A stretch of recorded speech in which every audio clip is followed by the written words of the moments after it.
taken 12 metres from the Caxton Street end. The Seagulls running to the right of your radio dial. Paseka carry 2, taken 20 metres from the line. He's defending as Docker Clay passes left through Jake Trbojevic to Brooks, and then out of the line. Great tackle from Taruba. Gets in the face of Kohler to knock him down, and then Taruba at marker stops Brooks, who was going on a dummy half scoot. Good play. Now Falalo comes engaged, and in fact it's Hopewadi who has a go, and he's tackled just beyond the 30, so good defensive set from the Tigers. Fogarty has to kick from his own 30, gets good purchase on a right boot downfield, caught by Laulilei, and he's up to the 30, Luke Laulilei, and tackled and pushed back by 3 and 4 Manly defenders. Pushed back about 7 and 8 metres there, so he plays the ball on the 20. The Tigers attacking the left of your radio dial, running out of that southern end, as Mason takes a carry out of dummy half, and now Taruba, 15 from halfway for the Tigers, gets to his feet and plays the ball, given to the centre third, and forward goes Sione Fainu. Stopped 8 metres inside Tigers territory. To the left, it's given to Madden. Runs at the line. Passes to Luai. Second man to the edge. Gives it on to Taylor May. But he's wrapped up one-on-one on the Magic Round logo by the tackle of Saab. Last play of the first set for the Tigers. And Madden puts a high boot downfield. It's pretty comfortably caught by Falalo. He catches it just short of the 20. Gives a 7 or 8 metre game before being stopped. So both teams get through their opening sets in conditions that look ideal for rugby league. Good settling set from each side. 6 again for the Seagulls, which will be beneficial. They'll cross halfway, probably on tackle 2. But you can just see both sides very, very keen on moving the ball away from centre park. So this will be an exciting game of football, Q. As Lehigh Hopewadi takes Manly almost to halfway. He's just pushed back a metre or 2, and he'll play the football there. 20 in from touch on the left. They go blindside. Docker Clay to Brooks, who got 3 votes from Gibbsy at Brookvale last week in their win over the Broncos. Brooks is tackled 38 metres out in the left. Docker Clay passes back to right and centre field through Jake Trbojevic to Fogarty, and now coming in from fullback for Lalo, but he's tackled, put to deck by Taylor May. Last play Manly, 30 out on the right, back to the right, a little left, a little bit disorganised. Eventually Brooks kicks high for that attacking left side. The Garuba's underneath it. Taruba takes it, and he is tackled about 8 metres from his own line. Tigers hitting it up from that southern end. Let's get to Zane Bojack down on the touchline. Couldn't be better conditions, really. A little bit overcast, 23 degrees. The Tigers, they're really trying to test the edges of Manly, but they've been so good in that defensive resolve early on in the Fosball era. But now they're finding it very tough in the middle. The Manly forwards, they are dominating. As Luai's got it left edge, gives it on to Seyfarth, almost got through a tackle before put down by Olakau'atu, 15 from halfway, back to the blow at the end of the set, an ugly looking kick from Taylor May. Shocking kick. Almost didn't hit his foot. Brooks takes it after it shunted its way 15 upfield, passes to the left. Kohler's got a bit of space, steps through the tackle of Taruba on halfway, up to Mason, runs through him, runs through Madden, still going over the 20 to the 10. What a beauty to start the Saturday of Magic Round. Tolotau Kohler with a special try, beating 3 and 4 defenders on the way, and it came off the back of a shanked end of set kick, and the Seagulls make the Tigers pay the ultimate price. Tyler May should not have had the ball in his hands, tackle 5. But even so, he should have done a better job with the kick. It was atrocious, and basically went 20 metres forward, 30 metres to the side.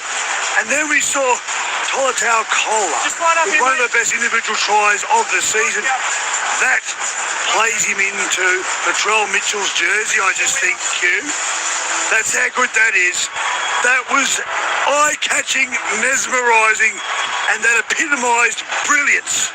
Wow, what a try. Well, I mentioned, Bill, they're so keen to go down those edges. They even went down there on the 5th tackle. Just remarkable that they would do that. You can't go down there on the last and not let your centre know. Terrible kick, and it's ended up in 4 points and some of the best magic you'll ever see at Magic Round. Here's Garrick.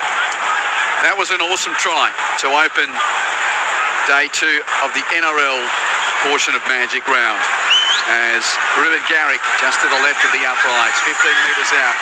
He continues the kicking duties even though Fogarty's back in the team, and he converts the try. We know he's such a good kicker. He's 1 from 1 today, and Manly lead by 6 points to 0. Does that show Fogarty's maybe not still 100%?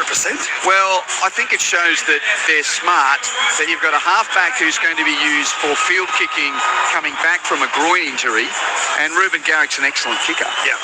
So I think it's probably just diligent. Stop using common sense. I ran in Dean Hallertau in the tunnel, boys, and he was a bit edgy, and I said, it wouldn't have anything to do with the fact that you're missing 3 of your spine, would you? And he said, yes, NLX 12. As Madden kicks off for the Tigers, caught on the goal line by Saab, and just as it was from the kick-off to start the game, Saab gives it to Bullimore, and he's met there by the defence. 0467 920 222 the SMS number to get in touch. Settle in. We go from this to the Roosters v North Queensland to Parramatta and Melbourne all here on this special Magic NRL Saturday on ABC Sport. Manly with the football just beyond the 30. Falalo plays at centre of the park. Docker Clay gives it left to Jake Trebojevic. Runs back down the middle third before he's tackled by Seyfarth and also Xiaomi Mi.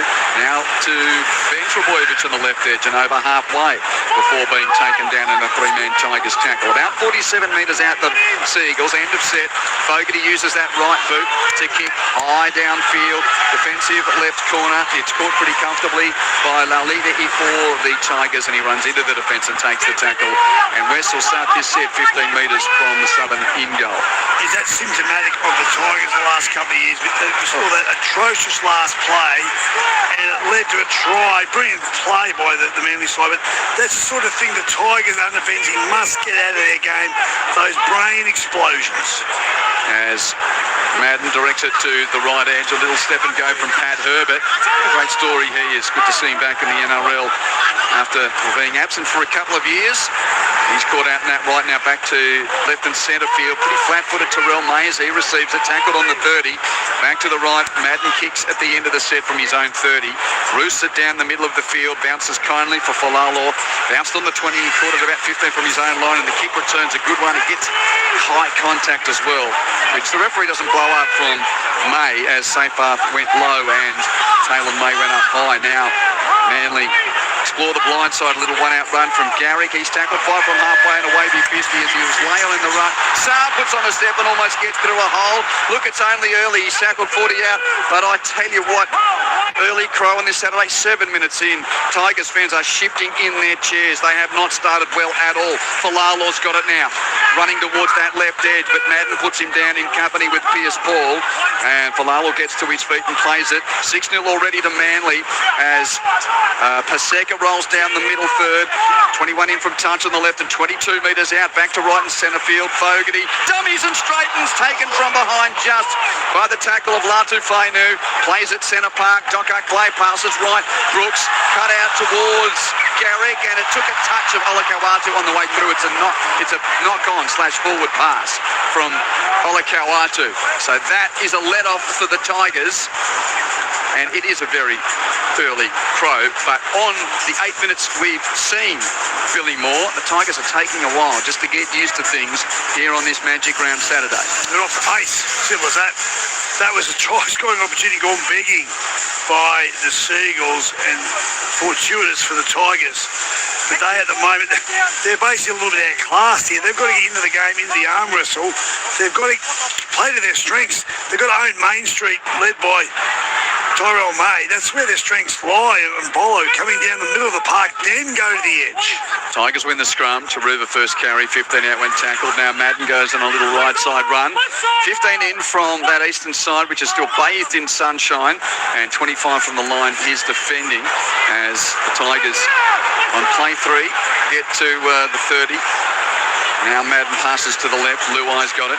Gives it on to Mason, who's one-on-one decked by Jason Saab, wraps him up, and the diminutive fullback plays it there. Luai pops it up.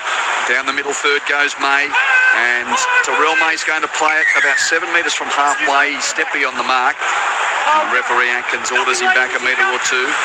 Latu Fainu at the end of the set passes on to Madden. Another kick downfield Hopewadi catches comfortably, 15 in from the left touch, 15 from the northern in-goal area, and his kick return is stopped just short of the 30. On the SMS, g'day to Alex from Wagga, who says, in Benji, I believe, text here saying that first try wasn't the fault of May, it was the terrible fifth play option, which I agree. Indeed, Garrick's got it on the right side. Oh, a little flick to Saab, who's over halfway. Beats a diving tackle there from Lalili. Gets past Mason, and Jason Saab runs 60 metres to double up for Manly. He goes underneath the black dot and puts it down. The 10-0 kick to come.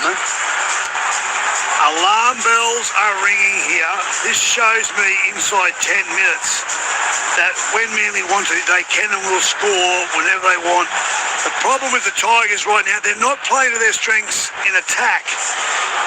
They are shifting the ball when they shouldn't. They've got to own the middle to earn the right to go to the edge. And this is where he's the captain and he's one of the most talked about players in the game. Luai needs to stand up and control this team. It's not Jock Madden to do that. It's Luai, and he's not doing it. Absolutely, Bill, spot on. Even that six-tackle play that was a problem was on Luai's edge. He shifted it out to Taylor May and said, here, you kick it. I can tell you, Benji Marshall and Brett Hodgson are in concerted conversation down here. They do not know what has hit the Tigers. Benji's worried that they haven't turned up yet. Well, I'll tell you what, Manly could run up anything. We know how good their attack is, but the question I pose back to you boys is, you said that they've got to get their best attacking players involved, Bill. Who are they? No Buller, no Dewey, no Api Coruscant. Who are those best attacking players? Well, Ruben Garrick's going to try and convert this try. He should do. He's right in front, with Saab running all the way from the western side around to improve the angle for point-blank range. And Garrick makes it 12-0 Manly Warringah after only 11 minutes. Let's get around the grounds. Full time in the New South Wales Cup. Panthers 28 have beaten Wests 14. Second half score, Newcastle 38 lead Newtown 4. In the Queensland Cup, Northern Pride and the Western Clydesdales have just got underway. No score there. Third quarter in the AFL, Adelaide's flogging North Melbourne 119-31. And in the Super Rugby, the Waratahs 29 lead the Fijian Drua 7. That's a first half score in the Super Rugby. 12-0 here to Manly. To answer Zane's question, it's a pretty simple one. The strike of the Tigers comes from earning the right to attack. You've got to win the middle. You've got to dominate. They've been dominated in Main Street, and then they're trying to do something on the edge. It just won't work against Manly. High tackle as well on Bullamore's carry. And this will put the... Alan May and, it was Terrell May and Sione Fainu in the tackle. A good touch finder here will put Manly in a couple of tackles over the halfway. She's lucky to stay on the field, Terrell May. And anything's possible here. The fragility and the edge of the Tigers comes from the fatigue that's happening because they can't control the ball when they've got it, and they're on the back foot. You can just sense Manly are ready to strike anywhere on the park because they've got speed and size and class. Terrell's on report queue, and I agree with you. Lucky it wasn't a sin bin, but... Right shoulder to the head. I think there was maybe a bit of a ricochet off his teammate, but still... Yeah, and so far's doing everything he can out there in his 100th NRL game. Olakau'atu's broken a tackle and then pushes away Safar as if he's not there. Forget the milestone, and eventually he's tackled. Boys playing men at the moment. At the moment, it dead set looks like an under-20s team has turned up in orange jerseys as forward goes Paseka down the middle third. He's 35 metres out and he'll play the football here. Docker Clay passes left. Fogarty, second man Brooks, second man Falalo. Double cut out to Hopewadi's edge. Up to the 20. Goose-step on the 10. Great tackle, Madden, to stop him 5 from the goal line. Passed off the ground. Try saver from Jock Madden. That is a huge play of leadership from that young man. His team was on the brink of going down a third try, but a great play from Jock Madden to stop the flying Hopewadi down the eastern wing. Olakau'atu beat Safar twice there, but in the end you can just see they are ready to strike anywhere, any time. That's a good tackle from Jock Madden. What was he tackled though? He was still sliding and his arm hadn't hit the ground. Well, they gave the penalty. I know, that's fair enough. But anyway, so it's a good question. Anyway, plays back underway, 12-0 Manly. Quentin Hull, Billy Moore and Zane Bojack with you. It's not just NRL Saturday, it's a magic round NRL Saturday here on ABC Sport, as it's played there by Terrell May. Now to the left, Luai on the Mason. Mason get ankle tapped by Fogarty while he was slipping over, allowed Garrick to complete the tackle, played a dozen from halfway for the Tigers. Back to Madden in centre field. He slips as he tries to step off his right boot, slips into the tackle of Bullimore. Played 8 inside West's territory. And now Luai with his left boot kicks high and deep downfield, pretty comfortably taken by Clayton Falalo, and he's stopped midway goal line and halfway down to that northern end. Just looking around the stadium, maybe about half full at the moment. Yeah, is that right? You just see, sense there's going to be some great crowds inside the next hour, but this is where the Tigers have got to start by getting an arm wrestle. They've got to contain the Seagulls, make sure they protect their fringes and win the collision. Garrick plays it 10 inside Manly territory. Jake Trebojevic to the left. Brooks gives it on to Ben Trebojevic. He rolled through the tackle of Madden, but got stopped by Patrick Herbert. Played to Docker Clay, blindside left given to Brooks, runs at the line, but Pierce Paul puts him down, and that's 5 according to referee Atkins, and he's the man that's got the power in that regard. Fogarty with a bomb! Get under that, it's a spiral ball that Mason takes brilliantly, going to his knee. Ref Atkins got knocked over by the kick chase. He was almost a disruptor there, the ref, but he can't blow a foul on himself. Tough as he, Bill, he got back up straight away and he's back in the line.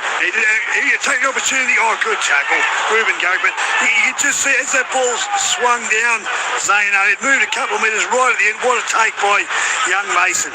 That's the old Andrew Johns torpedo swirling in the breeze. Wow. And the Tigers have lost the ball mid-set. Loose carry from Xiaomi Mi, and it'll be a scrum for Manly, 37 metres from the Tigers' line. And this is danger signs here. This is where they've got to now, actually, as a team and a unit, talk it up. They've got to defend that mistake. G'day to the Major from Nunda. He says, looking forward to the call. Thanks for taking me to the game. The Manly coach has the players' respect, and the players will play as a team. They have been a different outfit since Kieran Foran got the clipboard in round 4. As you touched on, it's one of the biggest contrasts I've ever seen. It was instantaneous. Yeah. What they put 50 on the Dolphins. You were there that night with Brett Sprigg up at Dolphin Oval when they played their first game under Foran and flogged the Finns. Now, Manly on the attack again. Brooks.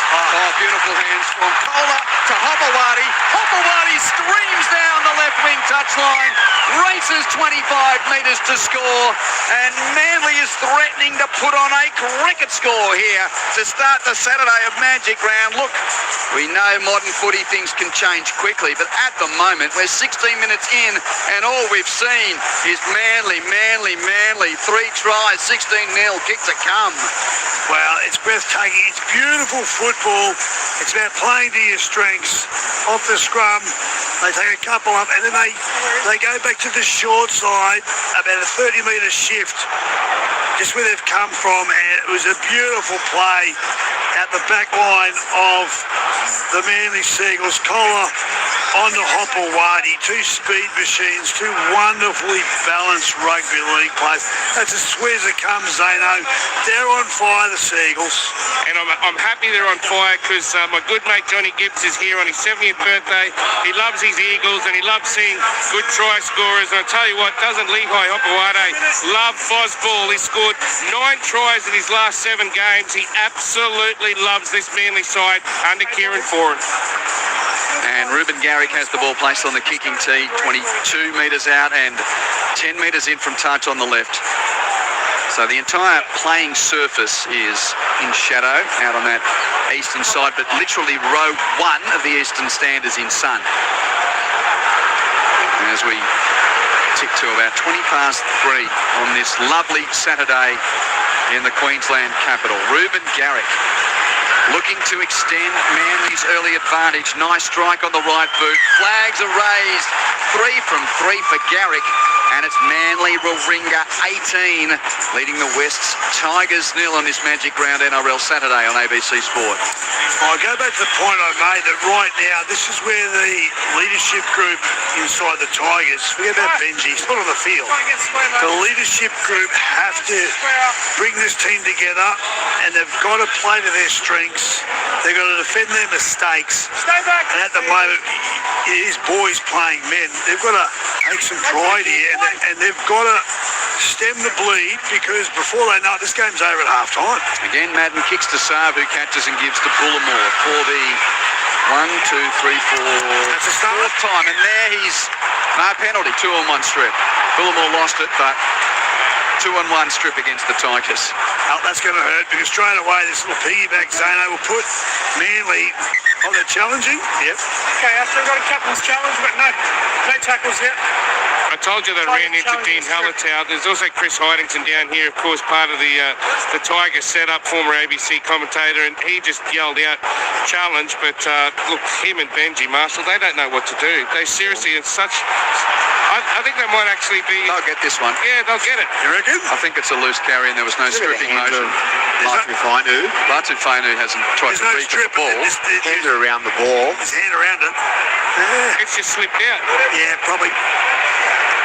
There's no stripping action. Inclusive whether the ball is actually stripped or not was the court in the option. Still got your challenge. So the Tigers will retain the right to challenge. Based on that evidence, it's inconclusive. You still got your challenge. Yeah, Saab didn't move though. Okay, we've ruled that way, so you still got your challenge. I think they're very lucky there, Manly. Yeah, well, Tigers keep their challenge. that's cool hedging your bets. Yeah, you give them their challenge back without making the tougher call. Yeah. Come on, Ash. Yeah, call something. What do you reckon, Zano? Come back. I think the crowd said it best. I think he could have given that call to the Tigers, but here's Garrick. Seyfarth's made this tackle. On the NRL logo, 12 in from the western side, 5 metres from halfway. Docker claimed his Manly debut. What a journeyman, 31 years of age. Don't think he was ever on the West Tigers squad list, but he spent a season playing New South Wales Cup for West. He's boy, he had some jerseys. He played for the Bears as well. Yeah, well, there you go. They're real journeyman if you end up at the Bears. 100%.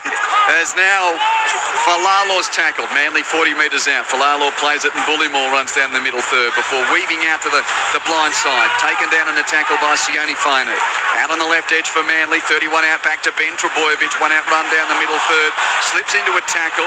Crowd reacts, but that's okay. All get up and play the ball. Last play Manly. Fogarty bombs towards the leaping Saab, who catches it. He's got 2 tacklers around him. He almost gets to the in-goal area anyway. He's tackled half a metre short. Just Luke Lalila, Ian Taylor May doing enough to stop him. And now out of the defensive line, Paseka puts a big hit on Lalila. Ian almost pushed him back into the in-goal area. Mason receives now. He stopped. And you can hear the Manly fans. They're baying for more blood. Tigers play 4, just get beyond the 10 as Taruva is tackled. So they're leading 18-0 the Seagulls, but now manning up in defence as Terrell May goes forward and gets them finally beyond the 20. But this last play for the Tigers, still inside their own quarter, so to speak.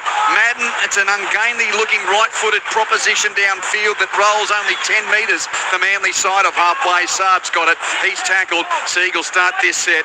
Only 8 their own side. 18-0 in favour of the Seagulls. You've got some news. Lehigh Hopoate's on report for that incident involving Grant Atkins going down. He's actually been put on report for pushing the referee. Okay. So, just so you know. Good work, Zano. Yes, thank you. Great set of 6 defensively there by the Seagulls. That's saying not only with the ball in hand, will intimidate with the defence as well.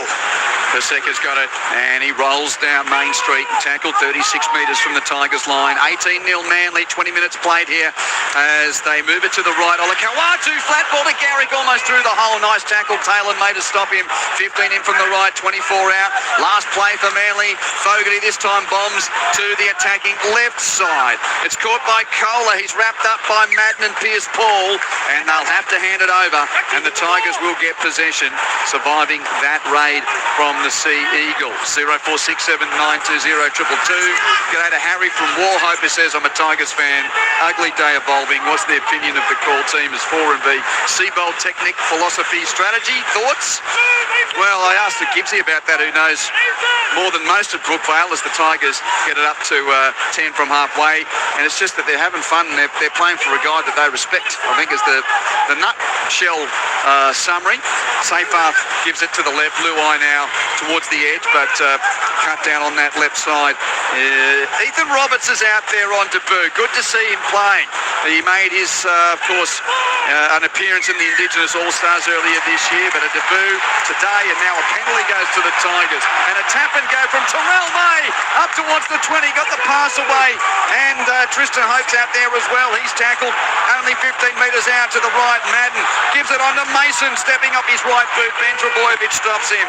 Only 5 metres from the goal line, 10 to the right of the uprights. Hope dummies left, goes himself, but Falalor and Jake Trebojevic make the tackle. Tigers half a metre from the goal line at the Caxton Street end, looking to get back into this game. To the left, Madden to Luai, through the hands. Taylor May gives it to Lalili'i for the corner. He's in. He'll improve the angle as well. And Luke Lalili'i scores for West's Tigers. That is just what they needed, with an understatement. Try for the Tigers, 18-4 Manly, kick to come as Luke Lalili'i scores his 6th try of the campaign. Well done, Luke Lalili'i. That was a good finish to a good passage of play. That was their best passage of play by a mile. They basically had almost 2 sets of 6. The initial carry, 4 tackles was brilliant. Good go forward, won the middle, hit the edge. Great structure. They got a repeat set of 6, or penalty. Well done, Tyrell May. Tapped it straight away, and that basically opened up that defensive line that broke the Seagulls for the first time, got into the backfield, and they showed the class that you know is there. But we just haven't seen in this game because they've been blown off the park, both with and without the ball. So well done, Tigers. The contest needs this. They need this. And hopefully in the next 17 minutes of this first half, they can build off it. 10th career try for Luke Lalili'i, and as we know, he's got plenty of toe. He got burnt by Jason Saab earlier in the game, so he would have enjoyed scoring that one and giving Jock Madden the opportunity to convert here. He knows all about this ground cue. With his time at the Broncos, he used to slot them over then too when he was filling in for Adam Reynolds. And just among that lead-in, we got to see Ethan Roberts have a run too, Zano. I know you were keenly anticipating his debut. Yeah, young Paddington Colt come out of the Roosters system, now getting his opportunity at the West Tigers. And we saw him, as mentioned, in the Indigenous All-Stars game, and a New South Wales underage representative. So I hope he goes well. Jock Madden, 8 metres in from the western touchline, 20 metres out, fine strike on his right boot. And that is exactly what the contest needed, exactly what the Tigers needed.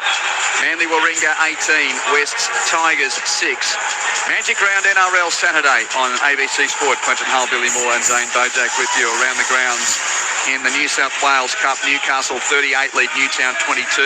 That's a second half score. Newcastle 38, Newtown 22. Queensland Cup first half. Northern Pride 16 lead the Western Clydesdales 0. Last quarter in the AFL, Adelaide Crows 119 lead North Melbourne 44. Halftime Super Rugby, Waratahs 36, Fiji and Drua 7. Kick off from the Seagulls, caught by Taruva, and a strong carry back from Fanuapole up to the 20 for the first play for the Tigers. If ever a side needs a great set of 6 after points, it's the Tigers right now, Q. And well, they're happy to go to the edge on play 2 on their own 20. Terrell May, Taylor May, should I say, got a little pass on there to Roberts. Roberts is tackled, 10 in from touch on the western side on his own 30. Luai's a dummy half. Beats at one man infield to the try scorer. Lalili'i tackled 12 metres inside West's territory.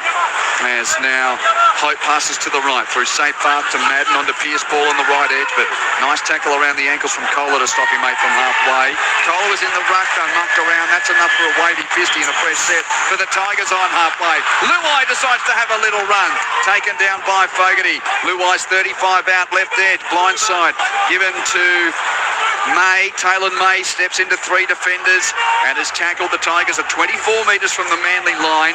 11 in from left wing touch as Hope at dummy half passes right for Luai. Gives it on to Safar, puts it under his wing and he charges into the defensive line. Tackled centre field 19 now. Pass to the right. Hope gives it through Madden to Mason. The fullback spins through the Brooks tackle before being jumped on by Docker Clay and Ben Trebojevic. Couple of plays left for West, 15 metres out. Back to Terrell May down the middle third. Runs into the defence of Hetherington. Kobe Hetherington's out there off the bench for Manly. He stops him 5 out. Now to the left. Madden through Luai. Stops there. Luai almost stopped dead. Now a grabber for the in-goal area. Brooks reads it. Dives on it despite the chase of Heath Mason. And it's right near the goal line. What's the referee called here? I think he's ruling he was tackled inside the dead ball line, so this is inside the dead ball area. So Grounded it behind the dead ball line's what's been ruled. It's a bit unlucky, actually. Yeah, I agree. But I tell you what, there's been big impact from the Tigers making changes, and now Manly's doing the same. They're bringing on Jake Simpkins, short drop back. Good kick. Oh, Saab's caught that. That is a brilliant. It traversed the vertical plane of the 10 by 10 centimetres when Saab's chest was there to catch it. He caught it mid-air as well, so when it dissected that plane, that old drop ball From Olakauatu, but a penalty for crowding in the ruck against Safar. Penalty Manly. I tell you what, Q, I know he can sprint. Do you reckon he can do high jump too, Jason Saab? Oh, that's a good question. I can long jump.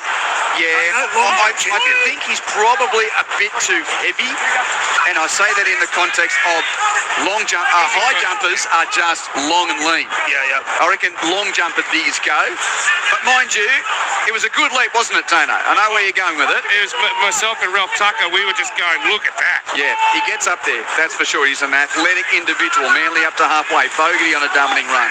He's got Luai though on his back, who drives him into the turf with the tackle, helping out Terrell May. 40 out Manly. Dummy half for Simpkin, who's come off the bench, and Brown's off the bench and into the game too. Nathan Brown tackled 33 metres out.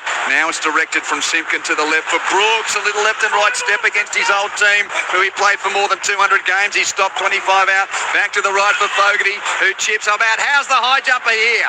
Saab's under it, bats it backwards. Garrick was there, threw his hands to Brown, kept it alive. Olakauatu chucks it out of his back. No one was there for his team though. But the Tigers, Tristan Hope catches it, and West will start this set on their own 20 with an infield run here from Lalili'i, which doesn't make much ground. Manly 18, Tigers 6, 12 and a half to the break. He's a player. You've just got to keep kicking to Saab. He makes things happen. He's in the air. I don't think this is someone aerially better than him, Zano. There could be the winger for New South Wales as well. Patrick Herbert's had a run as the Tigers are just settling a bit now. Good charge down the middle third from Sione Fainu. Oh, it's just as I say, they've settled. Bit of a loose ball to the left edge and a knock on. Ref didn't call it on field ground, Atkins. He got a call from his touch. That's why there's a bit of a delayed whistle there. But well, this could actually be hurt time now for the Tigers. Did you get that same? I just literally felt that. Oh, they're finally starting to settle the Tigers. Yeah, they did. That was their best passage to play. They got back in the arm wrestle. They're competing, and unfortunately, it all fell apart. And right now, 43 out. This is an area of their game, Q. They've just struggled. They've got to defend that mistake. If they don't, they're down by 12, 11 minutes to go in the first half. If they can keep it to that margin, they'll be pretty happy with themselves. They can't afford more points. So off the scrum, it's a pretty conservative play for a Hetherington hit up.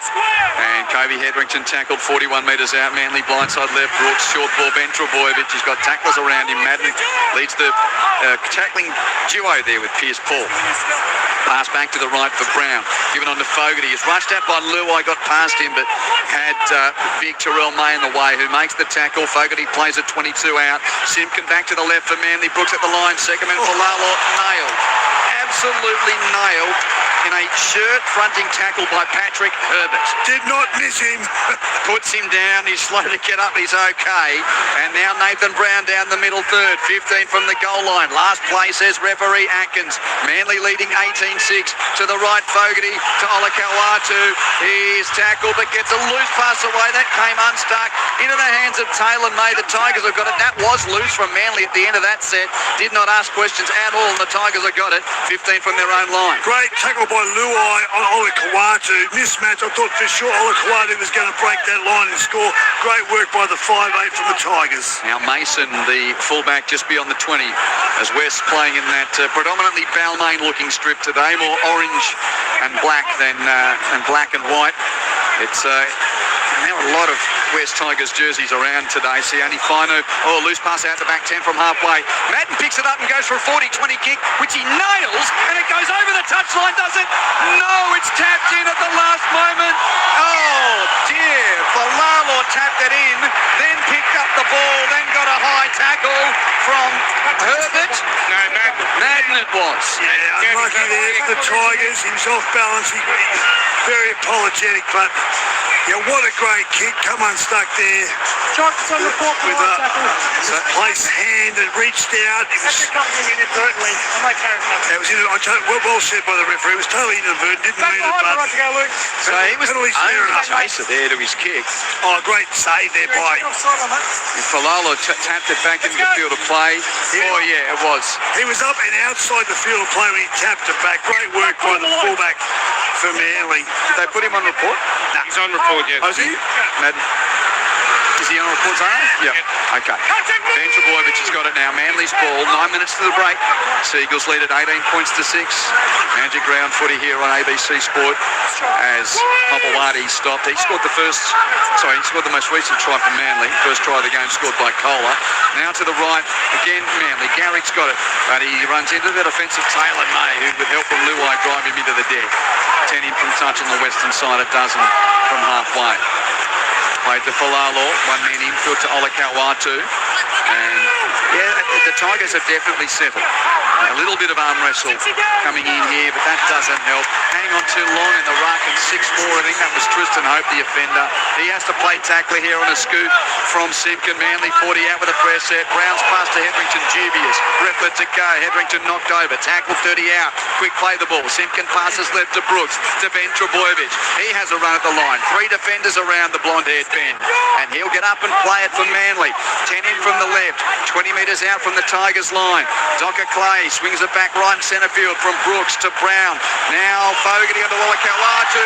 Feeds it on to Falalo, and Clayton Falalo goes in to score for Manly. And he stays down hurt too. After scoring that try, 22-6 kick to come, and just concern for the Manly fullback. I think it's a right leg issue for him. But that was a pretty simple anatomy of the try, Billy. And now we sort of hope that from Manly's sake and for the young man, Clayton Falalo, he's not hurt too badly. They got back in this contest, the Tigers. They started the arm wrestle. The defence had picked up and went up a gear. I thought they're really back in this contest. But then they did what they do well. They play to their strengths, and it's the right edge back rower, Olakauatu, who will play Origin in 2026. Such a big body. He's gone into the defensive line, and they just couldn't contain him. And he was hit by the 5'8". Luai, another one over the top, but it didn't matter. He was just too big, too strong. Basically got his arms free. A lovely late offload to the fullback, Falalo, and he's up now. Hopefully he's going to be okay, but great try by the Seagulls. Looks like they'll go in for their 4th try. If they convert this, they'll be out to 18 points, which is a reflection of how much they've dominated this first half. Right ankle issue for Clayton Falalo, and look, he's had to wait his chance, hasn't he, this year? Early on in the Seabold era, he wasn't really getting much of a go, but since Foz has come in, all of a sudden he's getting a lot more football. Of course, it helps when Turbo's not there as well. Must be Garrick to score next, boys, because every other member of the back line's got a try, haven't they? In the back 5 anyway. Yep. We've had 3, followed by 2, followed by 5, followed by 1. As far as jersey numbers, here's the number 4, Garrick, who makes it 4 from 4 off the kicking tee, and Manly lead by 24 points to 6. There's 6.5 minutes left in this first half. Just a reminder, As you know, every game here on ABC Sport, Maury and the team to come in and do Roosters North Queensland, and then Clinton Chifovsky will join me for Game 3 tonight, Parramatta versus Melbourne, around the ground. Second half of the New South Wales Cup, Newcastle 38, Newtown 22. First half Queensland Cup, Northern Pride 22 lead the Clydesdales 0. Last quarter in the AFL, Adelaide lead North Melbourne by 70 points. Half-time in the Super Rugby, Waratahs 36, Fiji and Drew at 7. And as ever, you can get in touch on 0467 920 222. Nathan Brown, well, he decides to pass running up the line on the kick return. They shift it through the hands to the left edge, and Popawati's there up to the 20 on a different looking first play off the kick-off. How good a play was that? Herbert was there to make the tackle, though, and ensure Manly didn't get too far downfield. Play 2. Did you know Nathan Brown could pass? I didn't. There you go. This is what we're used to. Yeah, here he is going forward and tackled on play 3. It does it inside Manly territory. Back to the left. It's fed to Ben Trebojevic. Knocked over by Herbert up top with Pierce Paul down low. That's called Fosball when Nathan Brown passes. Brooks is just playing freely on that left edge at the moment. Had a run. He's tackled 45 out. Back to the right. End of set. Fogarty again with that right boot. This time it's a tumbler for Mason, who does really well to possession. His chest underneath the ball. He catches it far from his own line. Kick return almost to the 20. Young Heath Mason, as he caught that one and ran the ball back well. They can't afford another try here, the Tigers. They've got to complete down the other end of the park. Tigers with it. 20 in from touch on the western side through the carry there of the debutant Roberts. He plays the ball back to the right through May. It's given on to Madden. Madden tackled on the 30. Dummy half is Hope. Gives it to the left, back to May. Runs into the defence of Jake Trebojevic. Got help from Brown to make the tackle. Last play Tigers on their own 40. Madden once again with a right foot kick downfield. He just pumps it as deep as he can right down the middle of the park. Bounces kindly for Falalo. Takes it inside his 20 and the kick return gets to the 30. And that's where Manly will start this set. The Seagulls playing in that predominantly white array script, which has got the horizontal maroon seams with the maroon shorts and white socks. With, as mentioned, the more Balmain looking Tigers strip today are the predominantly orange and black with the black shorts, black socks. And always the jerseys a point of interest. We'll get something special. You know the Gold Coast Titans are playing in the old Chargers jerseys tomorrow. That's going to be a key. That'll be something. Yeah. And Captain Chargers here as well, Q. Here's Brooks to the left. On to Falalo. Madden's there to wrestle him to deck. A good one-on-one tackle. Last play says referee Atkins. The Seagulls 10 in from the left.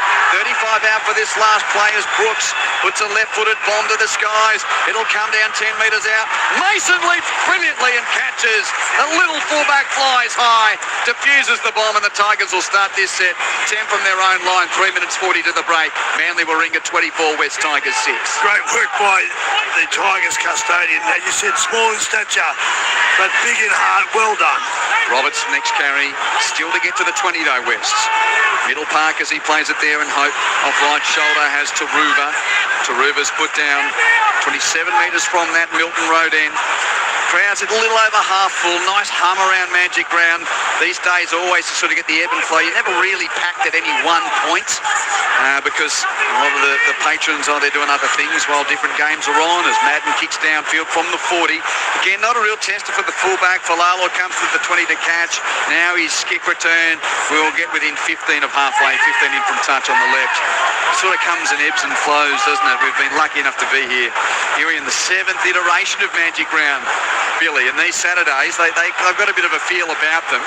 I reckon it'll be pretty wild by the time we get to the second half of Parramatta and Melbourne tonight. Oh, it'll be fair, it'll be great. Next game's going to be fantastic, but this is the Tigers' opportunity, Q. Penalty West Tigers while Manly was in possession of the ball there. 35 out, they'll go to a touch finder. They'll be probably their best attacking position all first half. Was that a Shepherd? I think it was, yeah. So an obstruction perhaps from Manly. So you rarely see see the team in possession penalised, but this gives the Tigers a chance, a vital opportunity with 2 minutes left in the first half. It's Herbert taken out in the sunshine, out on the right 15 out, back to left and centre field. Royce Hunt's out in the field, and big Roycey rolls forward, and he's going to be taken a dozen from the goal line. Shifted left, Madden passes to Luai, wants to change direction, passes back to the right for big Terrell May, fends away from Brown. Now Terrell, he tries to get going through Ben Trebojevic, but he puts him down, and May will play it 12 out, 20 in for a touch on the right, open side to the left.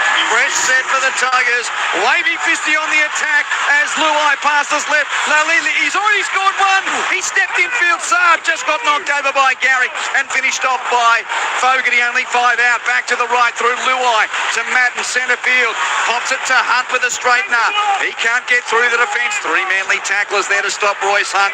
Centre park and 11 metres out. Back to the right, Hope to Madden, onto Terrell May. Had no momentum there and easily tackled by Brooks and Ben Trebojevic.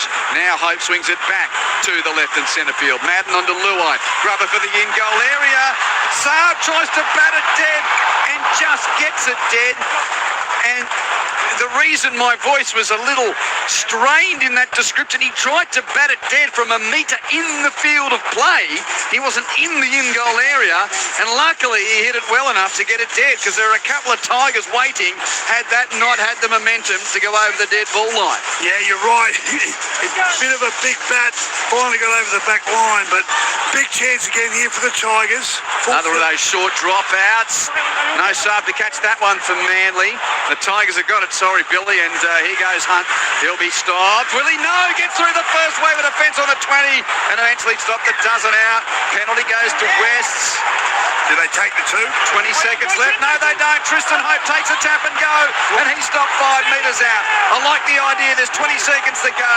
Can they get a try? 24-6 to Manly. To the right, it's Madden. Gives it on to Mason. Oh, he's coughed it up in a tackle, but Manly penalised for offside. Ben Trebojevic took that and was almost going to race away. What do they do here? Now the hooter sounded there's one play. You're 24-6 now. Well, they surely don't take the 2. The whole line goes. I would. I think you should take something. They are going to take the 2. Yeah, it makes sense to me. I think you've got to get the 2 points. You might get 4, but you will get 2.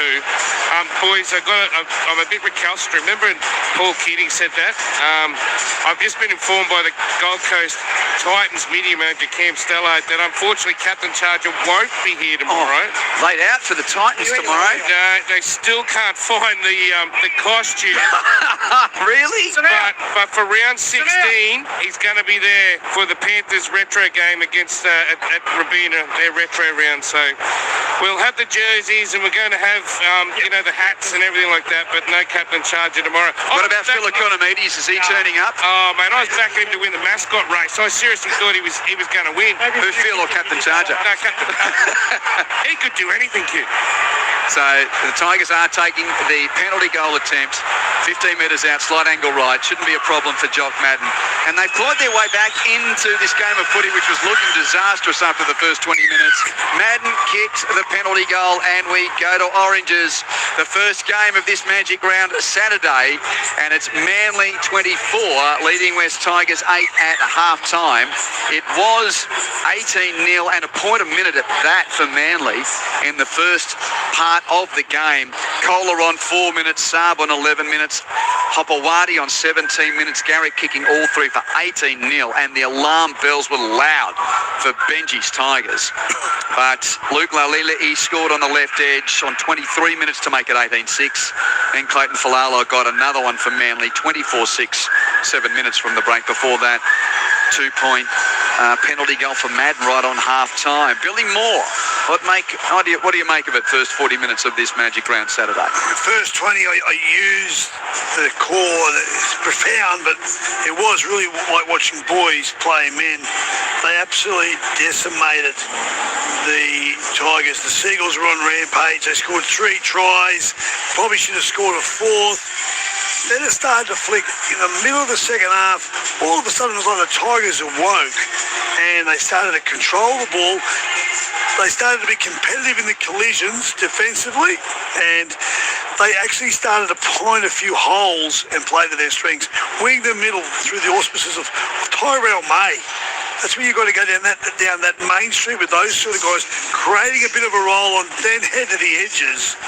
Because Tylen May and Taruva and Lower Lily on the edges, they're quality players, and they've got to use them, but there's no point going there until you've bent the line. They seem to have found that little bit of a groove, and then all of a sudden at the back end, the Seagulls cross for another try. Olakawadu on that right edge. You just see why he's playing Origin. He's lethal, and there are so many other good players for the Seagulls. Talatau Kola, wow, that guy can play. He's got speed.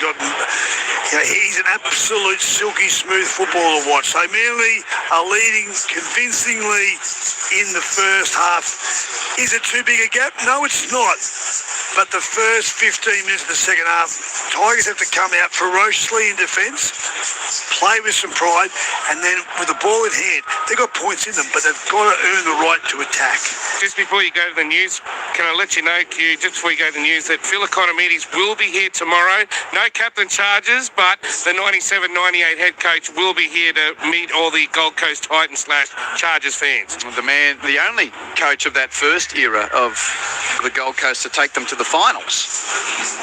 They were notoriously unsuccessful, as some may say, is the current iteration of the Titans. But yeah, well done, Zano. By the way, while I've got you, not only 3 games of Magic round here today, huge day of sport here in Brisbane with the first of the Group 1s from the Brisbane Winter Racing Carnival. The Doomben 10,000's only a quarter of an hour away.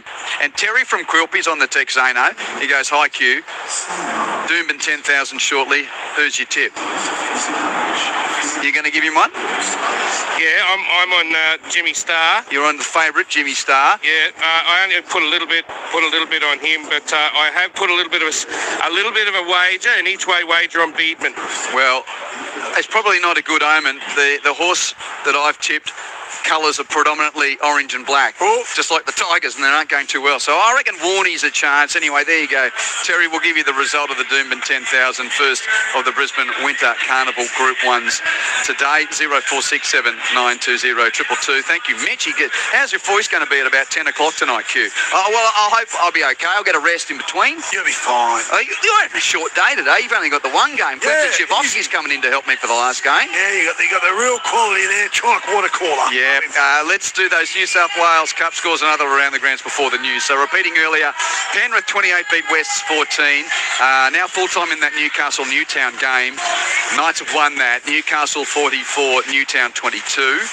Half-time in the Queensland Cup. Northern Pride 22 lead the Western Clydesdales 0. Fourth quarter of the AFL, Adelaide lead North Melbourne by 73 points. Crows 73 points to the good of the Kangas. Second half Super Rugby, Waratahs 43 lead the Fijian Drua 14. Manly Warringah 24, Wests Tigers 8. It's Magic Round Saturday here on ABC Sport. We'll be back in just a moment.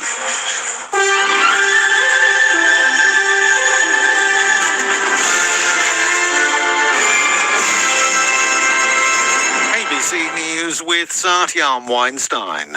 The Department of Health has provided an update on the passengers exposed to Hunter virus quarantining in WA after several people left the facility north of Perth earlier today.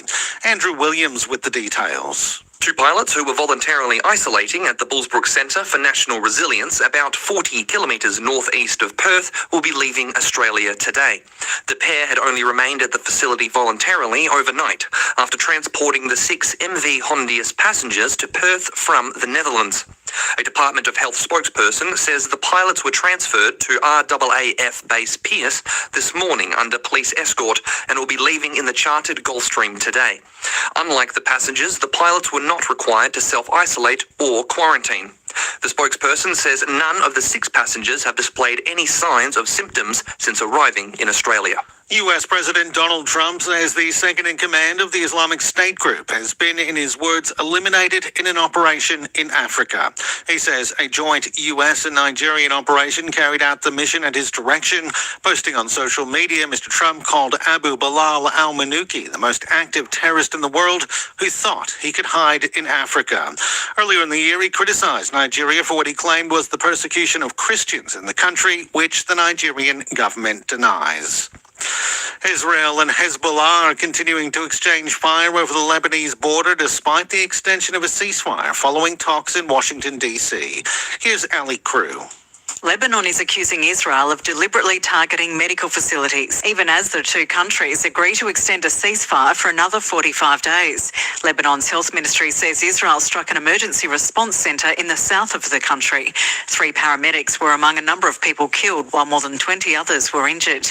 Israel has previously denied targeting medics and says it's hitting sites linked to the Iranian-backed militant group Hezbollah. Hezbollah was not involved in the truce talks in Washington. Iran has said ending Israel's war in Lebanon is one of its key demands for a deal to end the broader conflict with the US and Israel. Prime Minister Anthony Albanese says no decision has been made on whether to extend the halving of the fuel excise. Lexi Junowick has more from Parliament House. These measures are all due to wrap up on July the 1st. The Prime Minister said that an assessment will be made but didn't put a yes or a no on that. But we do know that from what the Prime Minister had to say this morning that demand for fuel has reduced since, of course, we saw it soar prior to the Easter break. He says due to Australia's listening to the government's call for them to only use what is required. And he also mentioned that next week National Cabinet will convene, as we've been seeing since the conflict in the Middle East began, to meet on fuel security matters. Uganda has confirmed that a Congolese man who died in hospital in Kampala this week had tested positive for Ebola. An outbreak of the highly infectious disease has been confirmed in the Eastern Democratic Republic of Congo. There have been scores of deaths and more than 250 suspected cases in the region.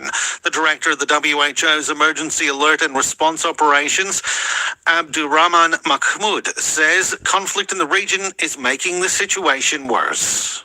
The region where it is happening is highly volatile, with the humanitarian situation going on and the population moving around from South Sudan to Uganda and other parts. So our response is to stand with the regional government and the country neighbor in terms of solidarity to show again that they can control this outbreak. A highly regarded New South Wales horse trainer has been killed during a racing meet in the Upper Hunter region. Tamworth trainer Stephen Mayer had been at the Scone Racing Carnival on Friday when police say he was kicked by a horse. He was taken to hospital but couldn't be revived. In a statement, Racing New South Wales says Mr. Mayer was widely respected across the industry and is being remembered for his integrity and work ethic. And 2 pro surfers, Australian Anthony Walsh and Puerto Rican Dylan Graves, have become the first people to surf a rare tidal wave in Western Australia's remote north. Anthony Walsh says it took years of planning to surf the Buccaneer Archipelago tidal wave near Broome. He says the wipeouts were violent, but worth it. Even with flotation, just have to sit there and just kind of relax, not use all my energy. Like a 40-second wipeout like that is probably compared to like over a 2-minute in like a regular surf. So it was pretty intense, pretty scary. You're up to date with the very latest from ABC News. Get your documentary fix on ABC iView. We have an industry that's just running riot. Like Sean McAuliffe's Going for Broke. Last spin, come on. Todd Sampson's Why. The best things in life are on the other side of fear. And more. Streaming now on ABC iView. ABC sports coverage of the 2026 NRL Premiership. It's Magic Round. Brooks takes it after it shunted its way 15 upfield, passes to the left. Kohler's got a bit of space, steps through the tackle at Taruba on halfway, up to Mason, runs through him, runs through Madden, still going over the 20 to the 10. What a beauty to start the Saturday of Magic Round. Oh, a little flick to Saab, who's over halfway, beats a diving tackle there from Lalili, gets past Mason, and Jason Saab runs 60 metres to double up for Manly. He goes underneath the black dot and puts it down. Now Manly on the attack again. Brooks. Oh, beautiful hands from Kohler to Hopewadi. Hopewadi screams down the left wing touchline. races 25 metres to score, and Manly is threatening to put on a cricket score here. Tigers half a metre from the goal line at the Caxton Street end, looking to get back into this game. To the left, Madden to Luai, through the hands, Taylor May gives it to Lali Li'i for the corner. He's in. He'll improve the angle as well. And Luke Lali Li'i scores for West's Tigers. Docker Clay swings it back right centre field from Brooks to Brown. Now Fogarty onto Wallakawatu, feeds it on to Folalo, and Clayton Folalo goes in to score for Manly. And he stays down hurt too. The 2026 NRL Premiership. It's Magic Round on your radio, ABC Sport Digital Radio. And ABC Listen. 1/2 down, 2.5 to go. Quentin Hull with you at the Cauldron for the Saturday of Magic Round on ABC Sport. Manly Warringah 24 lead the West Tigers 8. Andrew Moore and Johnny Gibbs, the birthday boy, they've come from the Southern Forecourt. They're up here with me now. They're on the next game. You got a big guest coming in the pre-game show, and then Roosters v North Queensland the next game. Yeah, who knows what to expect with this one, Q, but looking forward to it nonetheless. I'm sure, like we've seen so far, we're going to see plenty of points. Waiting for team changes to be confirmed. There are none just yet, but the Cowboys are already without Tom Dearden, Jason Taumalolo, Murray Tuolangi, Cohen Hess. They're big outs for them against a Roosters team, John Gibbs, that are on a bit of a roll at the moment, aren't they? Yeah, they are indeed. They've won 6 in a row, and they've been winning by big margins. So the Roosters are going along nicely. Although the Cowboys have shown flashes of brilliance. No Tom Dearden today is a really big loss. Since he came to the club in 2021, this is the 8th time, and he's missed 8 games. They've lost 5 of those 8. So their chances of winning, let alone how teams are going, but without Tom Dearden, they really struggle. I can't wait to see the young centres from the Cowboys. They've been standouts for them this year. Jackson Purdue and Tom Chester. He is lightning quick and has been playing great footy, and maybe if they can capitalise on any attacking opportunities, that's what the Cowboys need. There's no doubt about that. All of those blokes, Scott Drinkwater, Chester, Purdue, Labert, they're all very fast. So the way the game is played at the moment, if you give away 6 again and a team like the Cowboys gets some possession, they're going to be hard to stop. They can turn that pressure into points. All right, Jonty, we'll be back at 5 o'clock. Now, Q, I've just tried to help out. I've asked a few senior NRL referee types about the report from Lehigh on Lehigh Hapawati.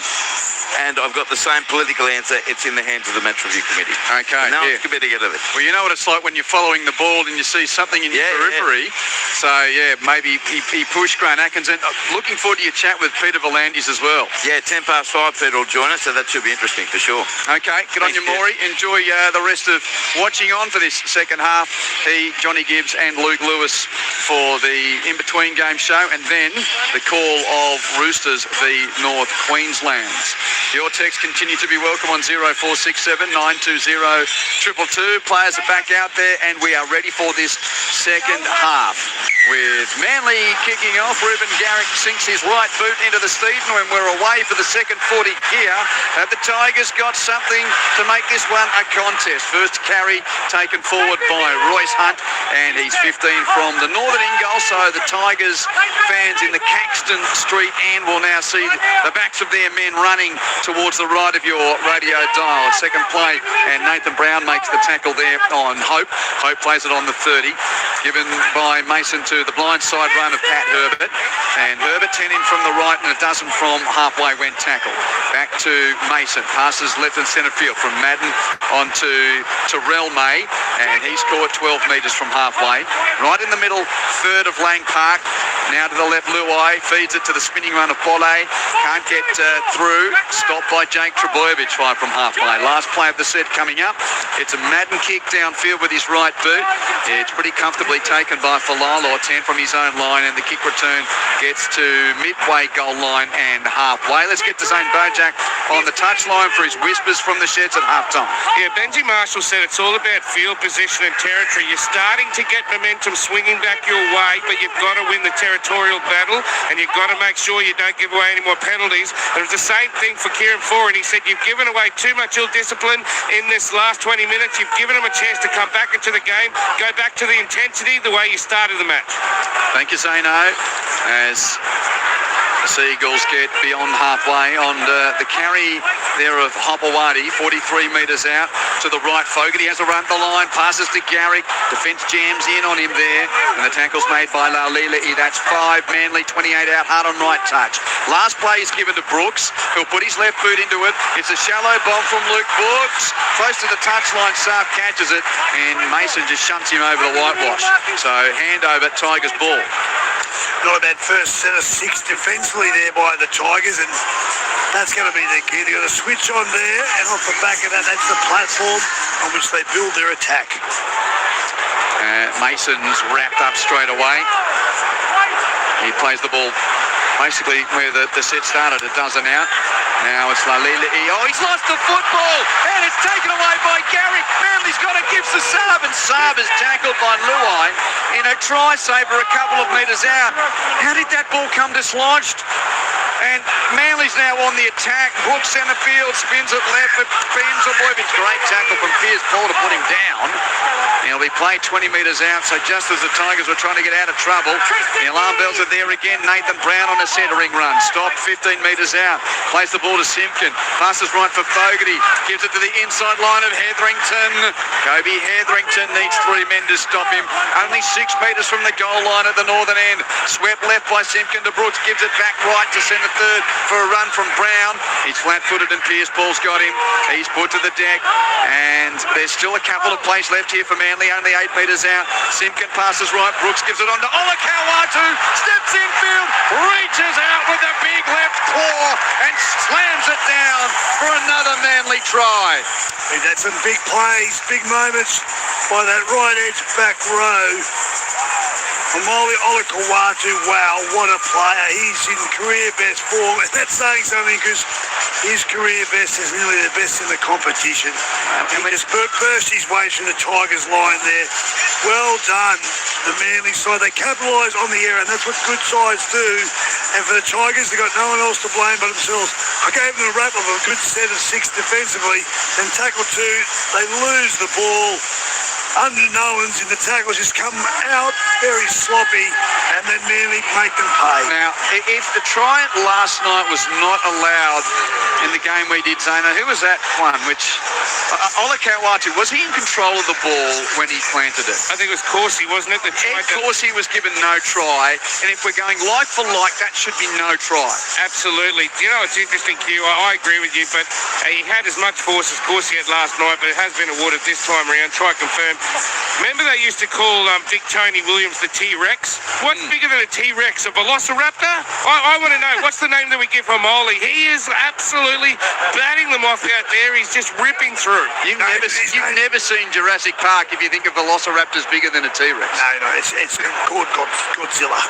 Godzilla, there There's a Velociraptor of the little ones. Little pests. Yeah. Garrick from out on the right kicks the conversion. I used to watch that movie too. Is it? Are they the ones that... Yeah, the Velociraptors are the little ones. Oh, the little hunters. Okay. All right, they work in a pack. Yeah. But no, that's Godzilla on the right edge. He just absolutely destroyed. Yeah, you're right. He comes down. I think he has pretty good control.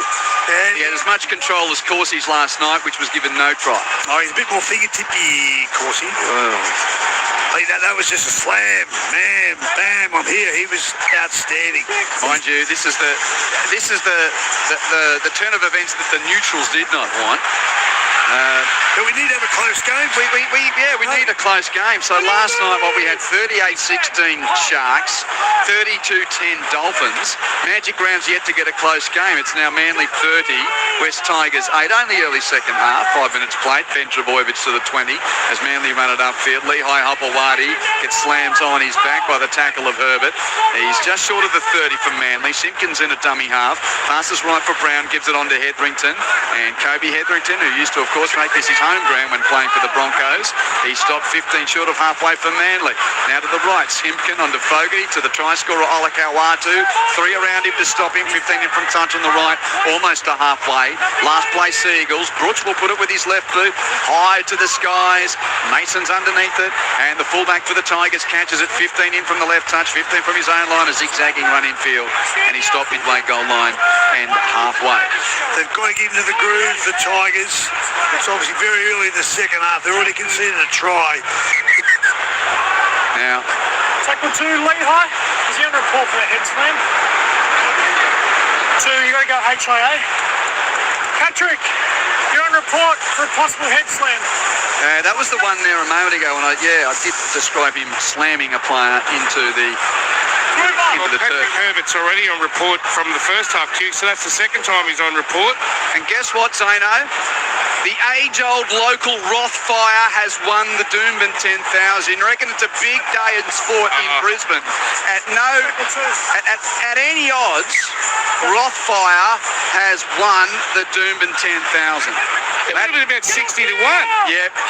Robbie Heathcote's Evergreen Sprinter has won the first of the Brisbane Queenslander feature. Yeah, I thought you'd like that. That'll be a very popular result. Doomben will be going off. Anyway, here at the footy, the Tigers on halfway. Luai feeds it out to Mason, and Mason has tackled 45 out, 10 in from touch on the left. Given back one man infield to Madden, who kicks downfield at the end of the set. High ball taken comfortably by Falala for Manly, and his run just gets beyond the 20. So there you go, Terry from Quilpie. We did not tip Rothfire. If we did, you'd owe us. If anyone's tipped him, well done. I'm not sure what head slams get these days, Q, but Patrick Herbert will have a case to answer. That was a classic head slam. Did not miss. So if there is going to be a suspension, he's going to get it. Blake Wilson's on the field for Manly. Tackled 15 from halfway. Simkin blindside, give it to Ben Trbojevic. There's the aforementioned Herbert helping knock over Trbojevic in that tackle with Madden. Played to Simkin, given to Brown, who runs down the middle third, Nathan Brown. And Manly now 42 metres out and centre field. 7 minutes played second half. It's Manly 30, West's Tigers 8. End of set. Fogarty with a right-footed bomb. It's shallow and it'll come down about 20 metres out. And it's well caught out there by Lalili for the Tigers. So he diffuses the kick. And West will start this set 20 metres from the Caxton Street in-goal area. 0467 920 222 is the number. 0467 920 222. And Neil has given it to you, Zano. How can you consider yourself a top-level NRL broadcaster with such a limited knowledge of paleontology? He knows footy. You've a velociraptor call. Let it go back. Yeah. I haven't watched Jurassic Park again. Roberts has got it for the Tigers. Tackled 5 from halfway. Now the ball's come free. Loose carry. And the man on debut has lost that, Ethan Roberts. And that just epitomises what's happened here for the Tigers. Whenever they start to get back into a little bit of a grind, they're self-destructing and they're handing on the platter to the Seagulls. And with the strike the Seagulls possess, they don't need much of a hand. They have power players X-factor across the park. 44 metres out from the Tigers' line. It's a very dangerous moment for the Tigers. Brooks receives off the scrum, feeds it to the left. Garrick, Falala out to the edge. Cut into the hands of Sarah Wilson. And indeed, it was touched, but he's tackled immediately.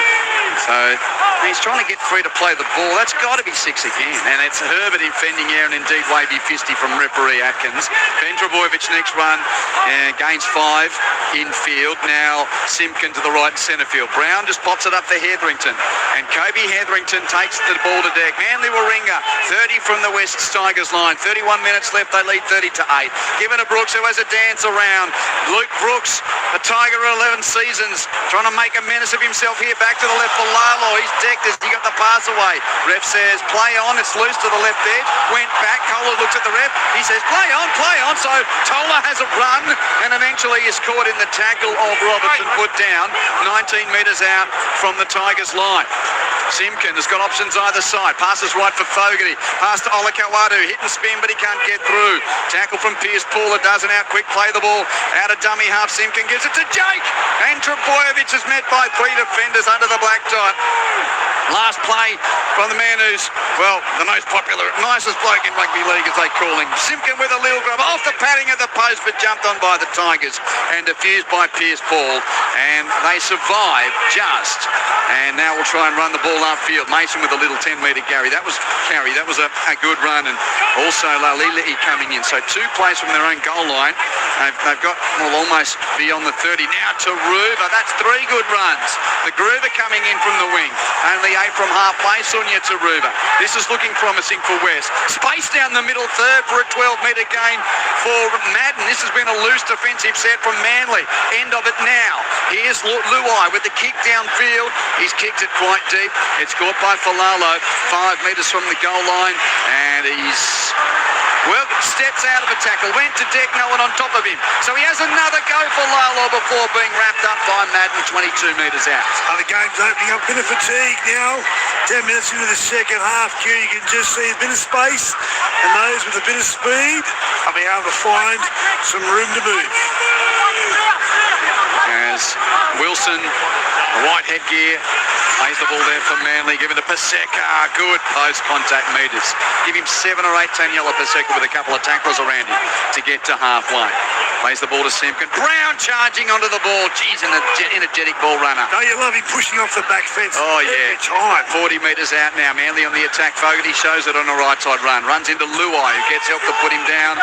And the Manly halfback will play it on 5. 32 metres from the Tigers line. What's the last play? It's a bomb from Brooks. Again, pretty shallow towards Saab's side. Saab bats it backwards, but into the hands of the Tigers. And they've got it on that left edge. A couple of Tigers fans maybe thought that was a high tackle from Olakauatu there on Taylor May. Ref disagrees. And West have got it on their own 30. Quentin Hull, Billy Moore and Zane Bojack with you on this Magic Round. NRL Saturday for ABC Sport. 28 minutes to go. Manly lead 30 points to 8. And you should see the smile on Blake Wilson's face. A Noosa Pirate on Manly debut, wearing the white headgear. Former Bulldog out there wearing Manly colours. And now he has to make a tackle, Q. He's watching and waiting to see if Kohler makes it. And he does, and then he helps out Wilson. And Herbert's put down 45 out on the right. Back to left and centre field. Luai through the hands. Sione Fainu giving it, Latu Fainu should I say, giving it on to there to Roberts. Stop 41 out. Back to the left end of set. Hope feeds it on to Madden. Madden, again, the kick is quite deep and Falalo has no real issue getting to it and catches it unchallenged. Decides to pass across the 10 to Brooks. He gives it on to Wilson. On a bit of a left edge shift off the kick. He's tackled. Brooks stayed down after that. Yeah, I think it's a good tackle. Might be a bit winded, I think. Yeah, he's winded down there. And for those wondering, Wilson's on because Hopawade went off for a free interchange with that report by Herbert. So, gone for a head injury assessment. Jason Saab in the middle third. On his own 30. Plays the ball there as Simpkin has Paseka off his right shoulder. And Paseka, a couple around him, one-handed offload. It went to the deck and Olakauatu kicks it 20 metres along the ground across field. Set play. Picked up by Ben Trebojevic. Well, if it was David Beckham perhaps as a cross. I don't know about in rugby league. Here we go, out to the right, Manly. Olakauatu links up on the edge with Garrick. Has to stay on that wing because he didn't want to run in behind his teammate. And the tackle made by Taylor May. Manly 30 out. Last play. Fogarty, another shallow bomb. Saab is waiting for it. Oh, he catches it cleanly. Chucks it infield, but he's chucked it straight to Latu Fainu. And the Tigers have got it. He runs it infield and is stopped. Where's Tigers' ball? 15 in from the left, 25 from their own line. 26 minutes to play. Bit of a grind now at the moment. Manly leading 30 to 8. Grind, but they're actually letting the ball sing. Both these teams are looking for space through fatigue on the edge. As Terrell May goes down the middle third. On repeal earlier in the game. And that may be of interest for the State of Origin story with selections to come out on Monday. Luai trying to get away from tacklers on one of those little runs midfield where he stops and looks and then gets tackled, chucks it out the back. He knocked it on. He knocked it on before chucking it out the back, Jerome Luai, and that is a mistake from the Tigers, 5'8". Good ruling by the referee. He was all over it, wasn't he, referee Atkins? Shortest moment of time, he lost control of the ball, well picked up. He dropped it into the back of the guy tackling him, and that constitutes a knock-on. As both of your fathers, you'd know what this is like. My son has texted me and said to me, Zane, what's wrong with you, mate? Daddy, it's a Gigantosaurus. So apparently I have no idea about dinosaurs. It's okay, Zane. You know the good thing about Magic Round? You don't have to worry about next week to get over that. We've got another game tonight. Yeah, I know. Yeah, so dust it off. Pencils and erasers and all that. Now to the left, Benro BK15 into the hands of Wilson. And the first time Seagull, he's near the touchline but stays in the field of play under the tackle there of Madden. And also Herbert on report for that at head slam a short time ago. Manly back to centre field for Kobe Hetherington, who seems to have settled very well at Brookvale. He'll get to his feet and play it here. Pass right by Simpkin to Fogarty. He has a run. Second man, Falalo. Brilliant cut out to Saab's wing. He dashes 20 metres untouched. Some pass that. That is a brilliant try assist from the fullback. Was it Falalo? It's happened so quickly I had to try and remember. What a pass. Saab scores. He's got a double. And Manly extends its lead to 34-8. Q, that looks so easy. You forget how difficult that was. It was delayed 15-metre pass, timed to perfection at full power pace, took the hit from Tyler May, but Clayton Falalo, what a ball. Wow, that's breathtaking. I'm just replaying in the mind's eye that it's so much skill. Beautiful. That's unbelievable. Some of the Manly legends earlier in the year were calling for Ilolo to get a chance to play because they knew the skill that he had playing down in New South Wales Cup. Of course, he had Turbo there. What are they going to do when Turbo comes back? Someone's going to have to miss out. This back line is absolutely brilliant for Manly, and Kieran Foran has just unlocked everything. He's just given everyone the creative space to be able to do it. I mean, the forwards are doing the job, but that was such a great pass. Isn't it interesting that Concord was sparkling and Brookvale was dust 3 weeks into the season? Yes. And look at it now. Yeah, you're right. And that's what makes NRL so great. It is so hard to be good, but it's 10 times harder to stay good. Amazing turn in fortunes. And look, it's only one day at the footy for the Tigers, but they're staring down the barrel of a third straight loss and 4 losses out of their last 5 after a brilliant start to the year. Ruben Garrick hasn't missed one today. Hard on right touch. 25 out. The strike sounds good, but he's missed it near side. So that's the first miss of the day for Ruben Garrick, who has 5 from 6. And Manly Warringah 34 lead the West Tigers 8 with 23 minutes remaining in game 1 of day 2 of Magic Round 2026. Yeah, I look at coaches, Q and Zano, and great coaches make ordinary players good and good players great. Kieran Foran is doing that with his squad. Nathan Brown, for example, we're talking about he pushed off the back fence. But Zano, he's playing with venom. He knows his role in the squad and he's doing it. That's what good coaches do. The smile on Jack Trbojevic says it all, mate. It's a different organisation. Here comes Nathan Brown, charging into the fence and got absolutely hammered with a shirt front from... Who was that out there? And he's giving some lip too. Yeah, gets up and he's okay. There were 3 in the tackle. Anyway, next play for Lalo to the 30. I'm still trying to give him his due. Might have been... was it May, I think? Yeah, it was Taylor May who came in and sort of gave the shirt front. Anyway, he's now involved in that tackle as Olakau'atu fired from halfway. Now Paseka takes Manly into attacking territory. Taniela Paseka standing and crumbles to the deck. He's 47 metres from the Tigers line. Simpkin out of dummy half to Brown. Ball playing past the Hetherington. Great offload Fogarty, who chips the fullback. Got hampered. Mike Matter. Brooks is coming through. Mike Matter. It's tapped dead by Madden. Now, Jamal Fogarty's not the quickest, but he was held onto there running through. And this will be interesting. Can we just review the actions of Heath Mason? I think he puts an arm out on Fogarty after he kicks it. And at the time, Fogarty was the closest to the ball, and there was only ball and in-goal area. Play leading up to this. This will be bin for Mason, I fancy. Could be a penalty try. Heath Mason puts out an arm which stops the run of Jamal Fogarty. I don't think they can give a penalty try because it was so far away from the goal line. He's not that fast either. Remember Josh Papali running down? Penalty try as Josh Madden and Luke Brooks and Jamal Fogarty all in line. That's got to be tended to bin. It's going to be a bin. Yep. He just grabs him. Heath Mason grabs Jamal after the kick, mate. It's a professional foul. Heath. It's where it lands, mate. I'll get where it lands. So... Heath. What a passage of play, though, the Seagulls. That was perfect. It was beautiful football. Leave the ball there. And everyone knows what's coming, but we're just waiting for Grant Atkins to deliver the verdict. He's obviously the kicker. He's stuck an arm out. It's professional foul. There's no one behind it. So Heath Mason to the sin bin, which will make it even harder for the West Tigers. They're 34 to 8 down with 22 minutes to go. And especially the way the Seagulls are playing with so much confidence, and they're pounding the defensive line with venom. They're drawing the defensive line in, waiting to pounce on the outside edge. That they will, down to 12 minutes, it's going to make that last 22 minutes so hard for the defensive line of the Tigers. Mark from Maitland on the text says Manly's turnaround just goes to show how much of the game is played between the years. The team is unrecognisable compared to the start of the year.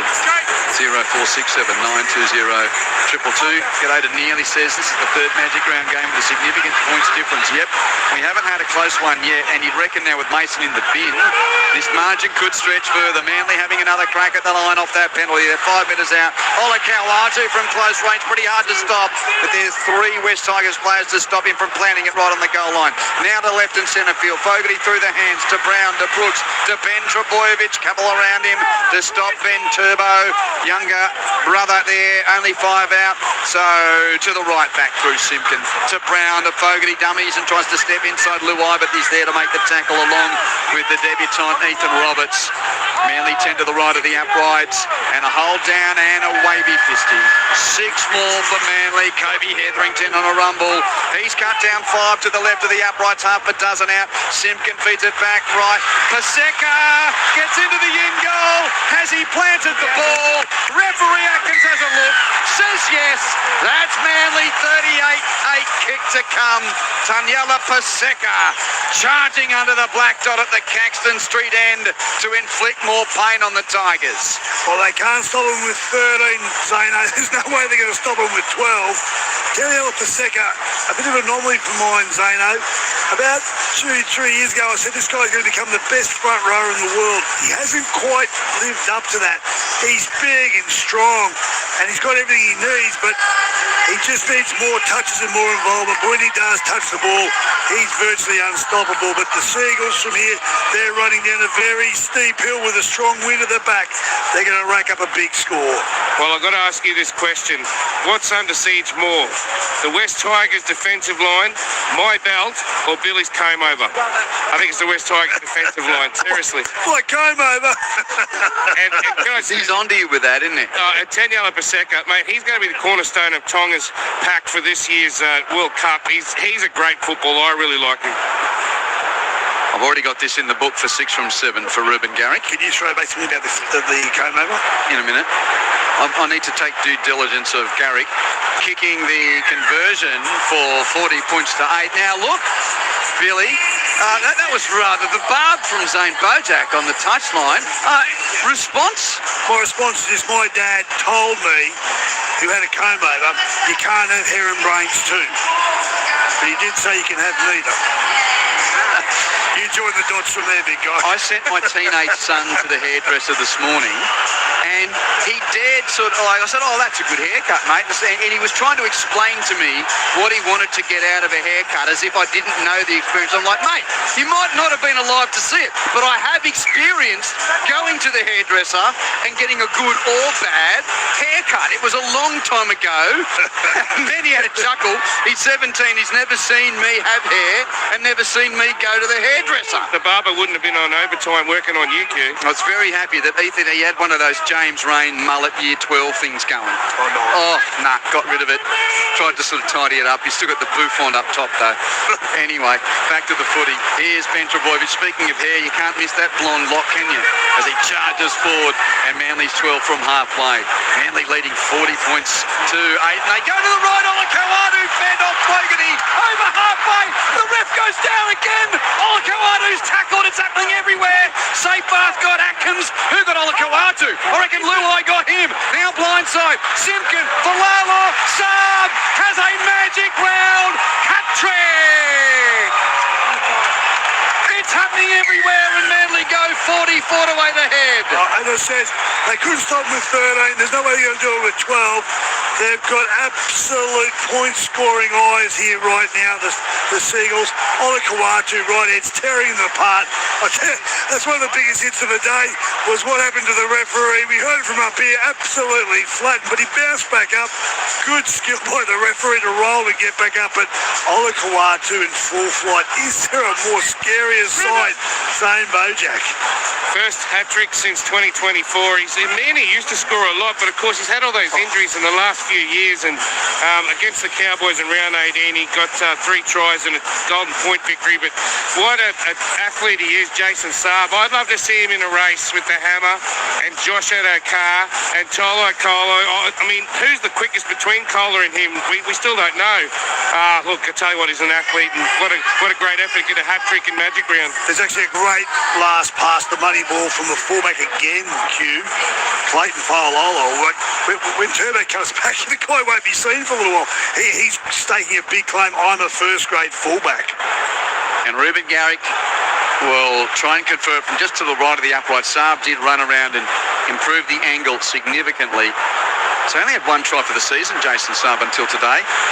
3 so far today, and I say so far, we've still got 17 minutes to go as Garrick converts and Manly lead 44-8. This is a carve up, and the sparkle of the start of the season for the Tigers is diminishing by the week. Well, I touched on the point, Q. It's so hard to be good in the NRL, but it's 10 times harder to stay good, and that's what the Tigers have found. That gloss you talked about, that was been pumping out of Leichhardt, well, that's dissipated, and all of a sudden they've peeled it back, and they're in Hurt Street right now. James from DY reckons that your comb-over has more integrity than the Tigers' forward pack. Thank you. Shortish restart from the Tigers, and almost a jump ball. A contested catch there between Skelton and also Hopewadi, and Skelton claimed it, so he got it back. Jarrell Skelton's out there for the Tigers, and they've got possession off the restart. Forward goes Terrell May, he stopped. Now to the left edge, given to Roberts, and Roberts is going to be put down. 15 in from touch on the left and 25 from the Manly line. So the Tigers with possession off that restart. Safe pass to the right from Madden. Floating ball to the right edge for Pat Herbert. Tries to put the dance on Brooks, who waited and then effected a textbook tackle under his hips. Great tackle from Brooks, who is in good form at the moment for Manly. Most of his teammates are too to the left. Madden gives it on to Latu Fainu, straightening but tackled. He'll play it 15 metres out. Last play, Tigers. Blindside left, it's given to Madden. Feeds Luai, who runs back infield to the right. Hands it off to Safarth. Oh, May was flat-footed. He gave it to Taruva. Tried to grab her. It almost didn't hit his boot. It's cleaned up by Brooks. Brooks has tackled 20 out, and that last play sums up the Tigers' day. They just don't know who's doing what next to them or what they're going to do themselves if it's their turn with the ball. Hey, Bill, how happy would Luke Brooks be? 205 games with the Tigers, never played a finals match. I think he'd be relishing every minute out there today. Yeah, I think he knows. We can almost see, you're right, Zano, that he's going to play finals footy this year. You're right. He's looking good too. You got to remember, both teams came in today 5 wins and 4 losses. Yeah. So, and I think we've seen the profound difference in the two teams. Right edge again. Watch out for Lalo to Saab from halfway. He's up to the 30. Grubbers infield. That's a beautiful kick. Garrick doesn't break stride. Gathers, tackled, chucked it out the back. No one's there except for May of the Tigers. And it comes unstuck as they start to play globe-trotting football here, Manly. And that could have been another try. But Ruben Garrick, hoping someone was supporting behind, he only chucked it to grass, which was closest to Terrell May. The Tigers somehow didn't concede another try there. There's 15 minutes of this to go, Billy. 15 minutes to go, and it's 3 minutes until they can even up the players on the park. Here's Paul tries a right-handed offload, which comes a little loose. It's a knock-on. Yeah, and out on the right edge. That's again, when you're down one player, Zano, the last thing you want to do is make a silly mistake coming out from your end. I understand that they're down 46-8, but making a silly pass like that doesn't help the situation. Well, they are challenging. Okay, coming tackle 4, line decision knock on Patrick Herbert. Tigers challenge. I think it might have gone backwards from where I was sitting here. We'll have to have a look at the replay, but yeah, that's the interesting thing for me. You don't really need to go to the edges when you're down a man. Well, they don't. It should definitely go back out of the hand, actually. Loaded. It was a decent pass the ball here from Pierce goes Paul. forward then towards the opponent's dead ball line. But Herbert fingertipped it and it went forward. Yeah. So out of the hand, the pass backwards. Yeah, it was okay. No more challenges. It's a knock on. No 44 to 8. Manly Warringah lead the Wests Tigers. Quentin Hull, Billy Moore and Zane Bojak with you for Magic Round NRL Saturday on ABC Sport. It's repeating in the in-between game show. We've got Peter Volandis joining Andrew Moore and the team before we then get to the Roosters North Queensland call. I know you two boys don't want a little bit of a punt. What's the chance of Manly not scoring this set of 6? 40 metres out. You're not going to get Rothfire's price about it, put it that way. Manly go forward off the scrum and Bullamore's tackled 35 metres out. Left edge Brooks onto Kohler. Kohler dragged down. Herbert got around his leg, got some help from Pierce Paul and Madden to stop him. Played left edge 25 out. Back to right and centre field for Brooks. Dummy. Oh, Fogarty drops it. Jamal Fogarty knocks it on, cleaned up by Roberts of the Tigers, so the Manly side blow that chance. There's still 2 minutes of Mason in the bin, but they're all clumped in the middle of the field. The Tigers are just almost like, thank God we've got the ball, I can take a breath, rather than, okay, who's going to do the work to move it upfield? They're under siege and they've lost their match plan. They're just trying to survive at the moment. Got the ball on their own 30. The Tigers have got the bye next week before playing Canterbury Bankstown. Gee, isn't that going to be some weird kind of contest? The way the Dogs have now lost 5 in a row. Left edge run, and Lalila is going to be taken over the touchline by Garrick, but he chucked it in field just. Luai's there to clean it up. Tigers have still got the ball on halfway as Roberts passes to Terrell May in the centre of the field. He's tackled, offloads to Safar, who loses it out the back. Watch out, Kohler picks it up. Manly's ball. He's got a pretty set defensive line in front of him and has tackled. Another Tigers mistake. And they're just trying to create some type of attacking footy. But all it's doing is threatening to make this scoreline worse. It's already 44 to 8. Olakawadu to the 30. Brown passes to Fullimore. Nice tackle around his ankles with Latu Fainu cutting him down. 22 out. 6 more out of dummy half. Simpkin has a run. And he passes backwards to the Falalo. Over the top pass. Bounces kindly for Garrick, who catches, tumble, scores. In the back plays, hey, there's a bit going on. Nathan Brown and Kai Pierce Paul, they were into it. So we could have 2 players sin bin here, I reckon. And I think a few punches might have been thrown there, Zano. Yeah, I reckon a little bit more than push and shove. And all while that was happening, Manly continued on the game. So he got hit off the ball, Nathan Brown. Yeah, it was a bit late from Kai Pierce Paul. Anything, Ashley? And then holding each other at arm's length. And such is the nature of the director's choice in the TV truck, they're showing a replay of the altercation before a replay of the try. I'm not sure how late. Oh, there's no try. No, forward pass. I didn't see that. Yes. There's a bit happening. What was more interesting, it was like Moore versus Barnhill. About as many punches connected by the replay by the looks of that. Let's get around the grounds. Just repeating that. New South Wales Cup score. Newcastle beat Newtown 44-22. North Sydney 12 lead the Roosters 0 first half. Bears 12, Roosters 0. Second half Queensland Cup. Northern Pride 38 lead the Western Clydesdales 12. Full-time AFL, Adelaide's flogged North Melbourne 133-65. In the first quarter, Melbourne and Hawthorn have just got underway. D's by a couple of goals early there. The Tars have beaten Fiji in the Super Rugby 50-35. And the women's grand final in the A-League is underway. No score yet between Melbourne City and Wellington Phoenix. There's 12 minutes left here. Wests have got the ball. They're 10 from halfway. Luai puts Roberts through a little hole. Blyson right-handed offload for Madden, but well read by Fogarty, who tackles his opposite 7 as the Tigers threatened a little line break downfield. Now Terrell May strolls down the middle, takes contact, offloads to Latufane, gives it on to Mason, and Mason has stopped. This is the best looking passage for the Tigers for a while. They're on 5, they're 25 out. Last play, Madden will kick out towards Skelton's wing. Skelton leaps, catches, has 2 defenders around him who will immediately wrap him up as soon as he starts hit the grass. It's a handover and Manly's ball, 5 from their own line. That's the rocks and diamonds of the Tigers. As you said, Q, nice passage to play. It was brilliant. Exactly what they should have been doing. But, you know, they in between those 1 or 2 diamonds, there's so many rock moments for them. have as a player, you have those games during the season where you think we've got this, and you sort of try and conserve your energy a bit. Yeah. Yeah, I want to be disciplined to call out the next 11 minutes, but I've got to go again tonight. Yes. You know what I mean? Let me take over. So just poke me if I sound lazy. Right side shift. Oh, Garrick gives it on to Saab. He's up to halfway. Chips to Ruba. Taruba's back there near the dead ball line. It's gone dead. I've got no chance to cog down with Saab doing that. So, I reckon Saab mishit that. He was trying to put it back in the infield where there was 3 Manly chasers. It's come off the side of the boot, and what was supposed to be an infield kick become a chip and chase. Yeah, but what was he kicking it forward for? Kobe Heavinger was never running that one down. But anyway, actually, I think it was Ethan Bullymore. But there you go. I think he should have just pinned his ears back as Herbert gets smashed, Q. He's 18 metres from halfway and probably has a real question to be answered for a head slam, which now has he come back on the field, that player who was Lehigh Hopewadi. Yeah, it was Lehigh Hopewadi. Wilson's gone off. Yep. So Hopewadi's passed his 8 Gianters out there. Mason's got it for the Tigers, just short of halfway.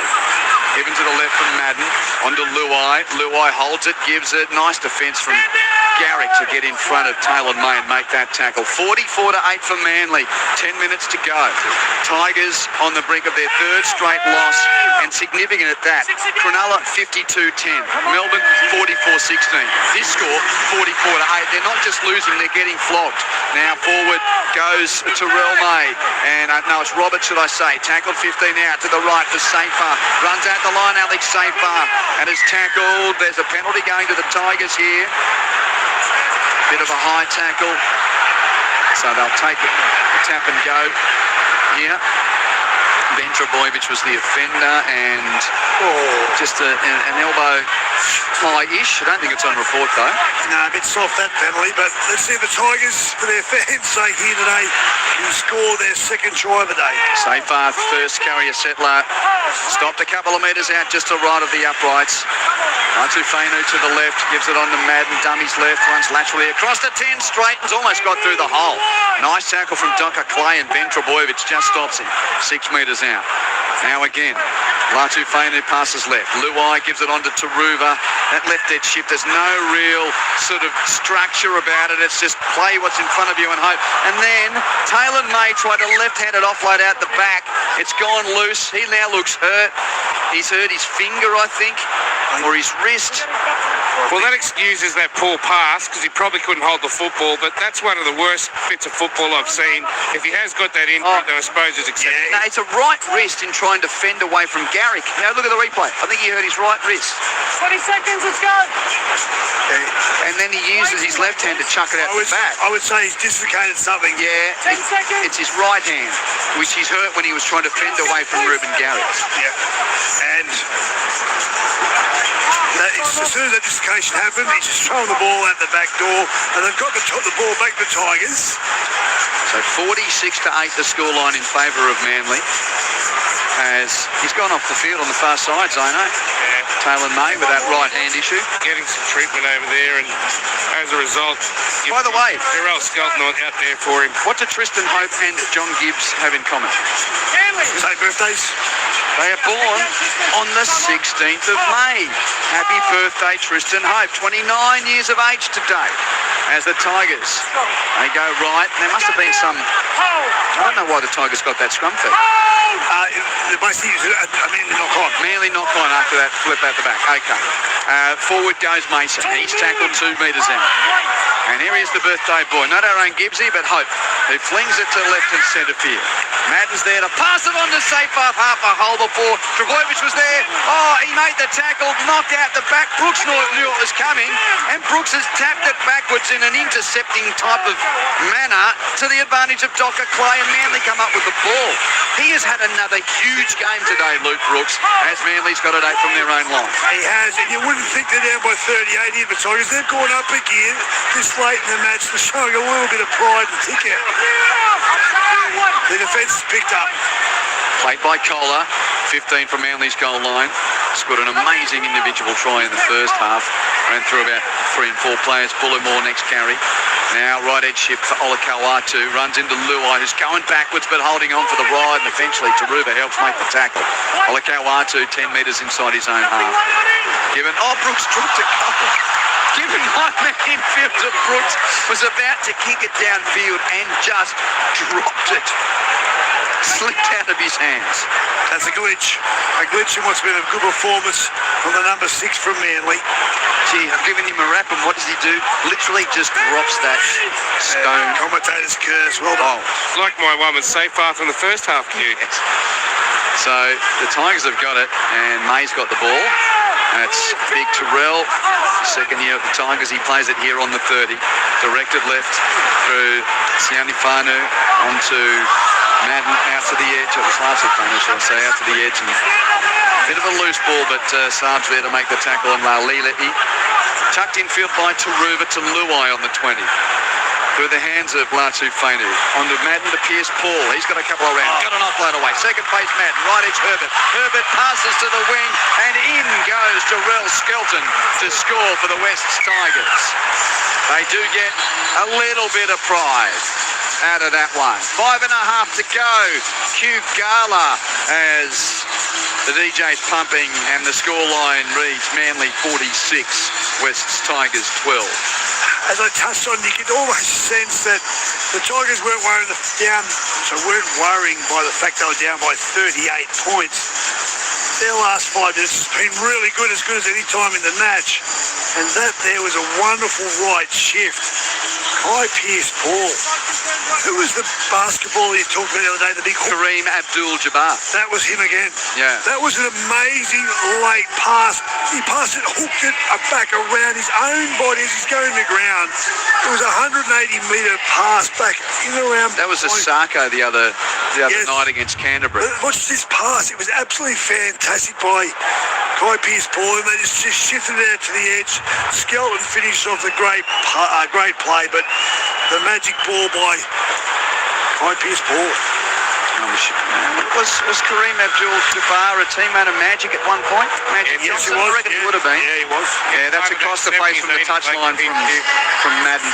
No goal, 46-12. I was going to say Magic Johnson, but I just love the way you dropped that name in a few weeks ago. And that sort of was, it was a great hook pass back in behind. And that's about as good as you can do it. And that's what we haven't seen, Zano. We haven't seen those strengths of the Tigers come to the fore, because Kai Pearce-Paul possesses one of the best offloads in the game. You know what? I'm going to give them credit, the Tigers, because you're right. They're not giving up, and then trying to do their best heading into the back end of this game. But I will say this, I think Manly's dropped their intensity twofold. Yep. And Kieran Foran won't like that. The early coach, he'll be disappointed that they have just dropped off a little bit this last 10 minutes. I've got a text here from a Mark who I met at the Sydney airport last season. He lives in Narooma but works around the place. Thanks for your text, Mark. Remember that chat at the airport last year? He says, enjoying the call queue, and boys, looking forward to the Para game. He's currently working in Sexnop. Good on you. 0467 920 222. 4 minutes left in this one. Tigers decide to shift it to the edge off the kickoff, but without great penetration. Sione Fainu's tackled out there. Still 15 from his own line. Ethan Roberts, well, he'll never forget this day. First NRL game for him. He plays it just beyond the 20. Now, Tigers in the middle of the field. Latu Fainu on a little dummy and straightened, but not much for him there. He stopped before the 30. Pass to the right from Madden, given on to Pearce-Paul, who's crashed into by 3 defenders. Ben Trebojevic, Simpkin and Brooks. So a couple of ex-Tigers there in that tackle, and Simpkin and Brooks. There's a lost ball from Terrell May. Juggled, it fumbled in front of him. He's another player. When I think about the forward pack, and I always talk about, don't worry about who's not there, it's who is. Kai Pearce-Paul, Terrell May, in their specific positions, and with the skill sets they've got, they are up there with some of the best players in the league for doing a certain job. We haven't seen those jobs done. And that's what concerns me about today's game, about the Tigers. It's just been a mess. Well, Benji said there was a stink about last week's game. I think there's an even bigger one about this one. So Zeno, with 2.5 to go, the 3-game losing streak, currently points scored against are 52, 44 and 46. Yeah, for a team that 3 weeks ago was 5-1. And to be honest, Appy... Sorry, they were 5-2 3 weeks ago. Yeah, and to be honest, Appy and, of course, Adam Dewey and Buller, they're more attackers than defenders, aren't they? Although you could say Buller helps them defensively. Fogarty grubber. Garrick gathers. 5 from the goal line. Steps through Mason. Scores another Manly try. A half century. And Zeno, there you go. We've now got all members of the back 5 scoring. You asked that earlier in the game. So now we have 1 to the 1, 3 to the 2, 1 to the 3, 1 to the 5, and 1 to the 4. Ruben Garrick gets a try, and that is raise the bat for Manly at the Cauldron. That is 50 to 12, kick to come, and the man who scored the try will try and add to the damage for the Tigers. Ruben Garrick, his 6th try of the season.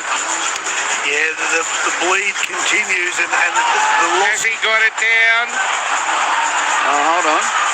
He might not have filled the bingo card for the backs. I think he has. Have to watch from another angle, but I think while he does it initially, as he rolls and the defender puts weight down, that probably grounds the ball. We're getting looks here. Ash Klein's in the bunker. Grant Atkins did have watered on field, didn't he? Yep. Yeah. Initially, it looks like there's arms underneath, but as he rolls and the weight of the defenders on top of him, I think that's what grounds him. That's a try. Does he lose control? He hasn't grounded it yet. Yeah, he's lost the control just there. You know what we're going to get here? I have no evidence to overrule. Which I'm happy with. Stay with ref's call. I'm happy with that. Oh, no, he's got it down there. You see it in the... Yeah, but did he lose control of it, Q? Yeah, The Tigers are saying no, they're walking off. Yeah, it's going to be no try.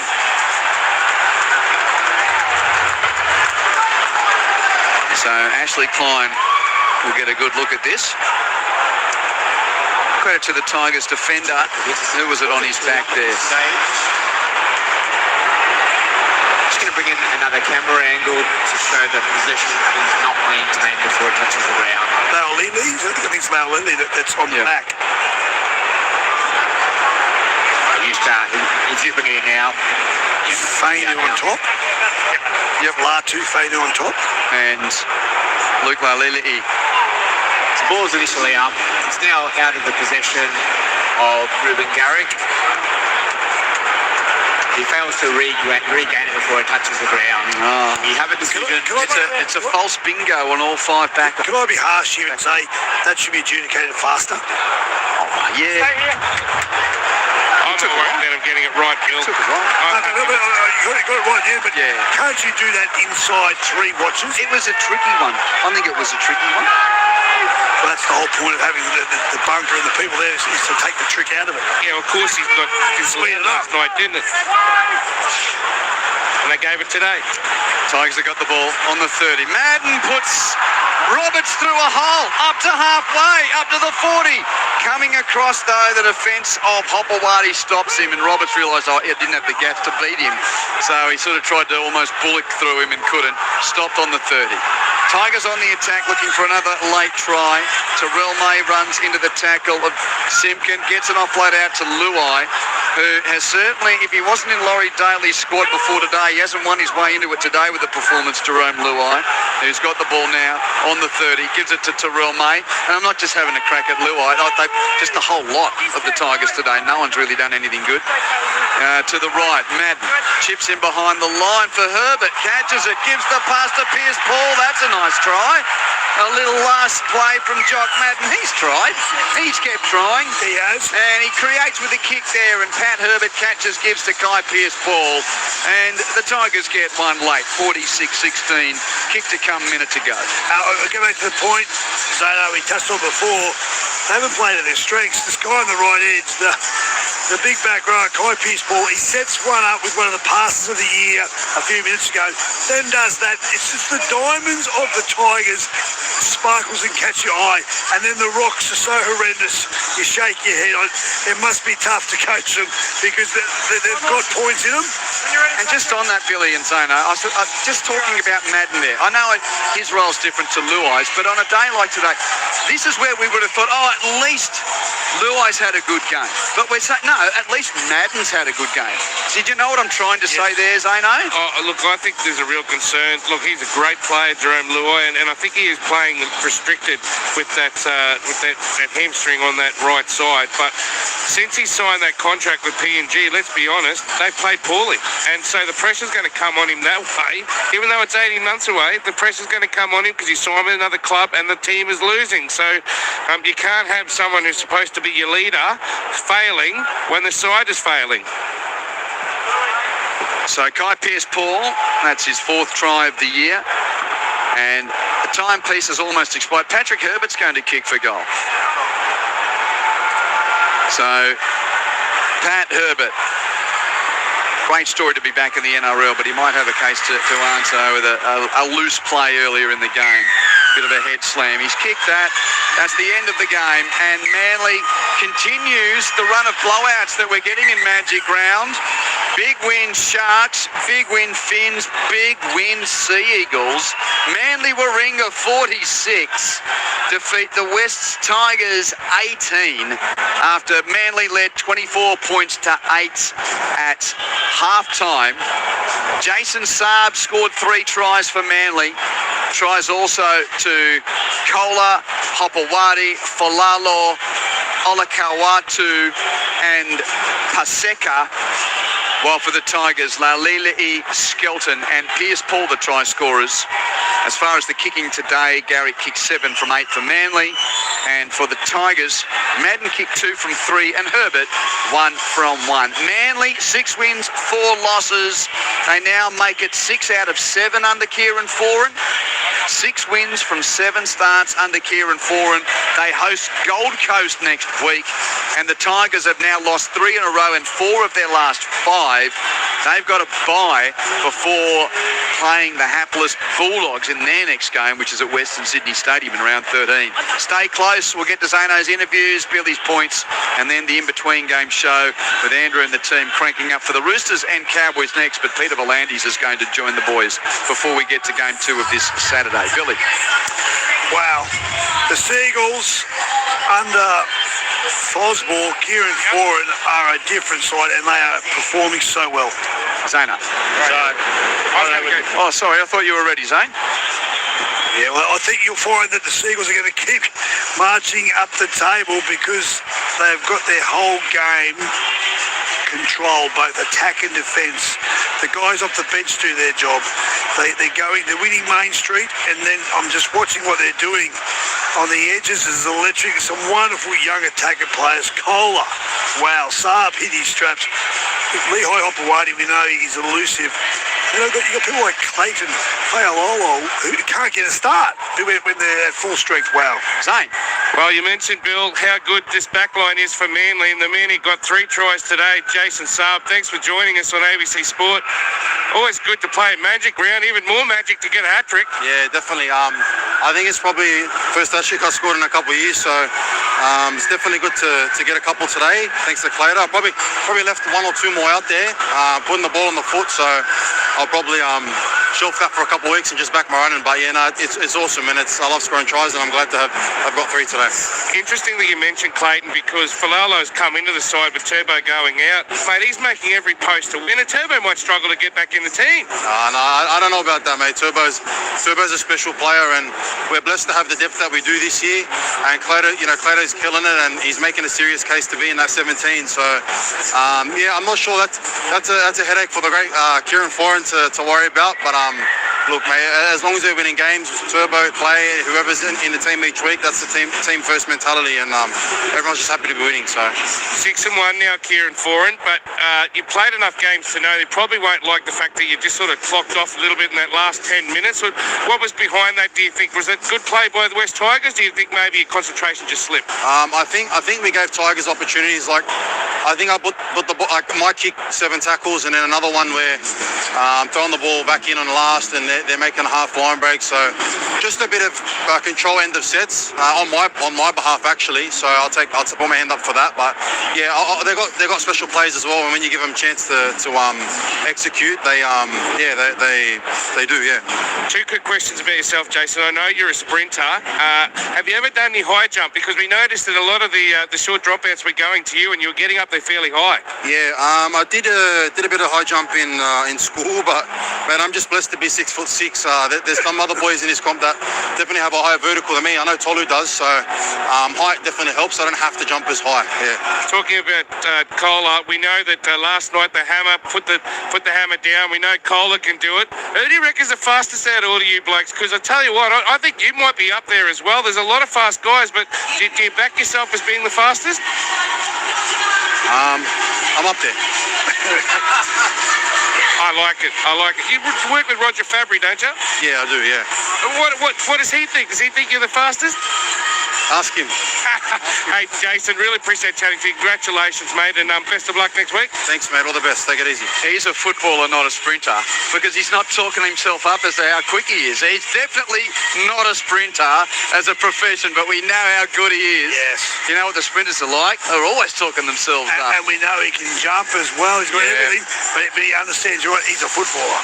We've got about 3 minutes before we hand it over to Andrew and the team. So Manly 46, West Tigers 18, Seagulls 6 and 4 as mentioned. Titans next at Brookvale, but they'll be without State of Origin players. And the Tigers, they've got the bye next week, and then Canterbury Bankstown their next assignment.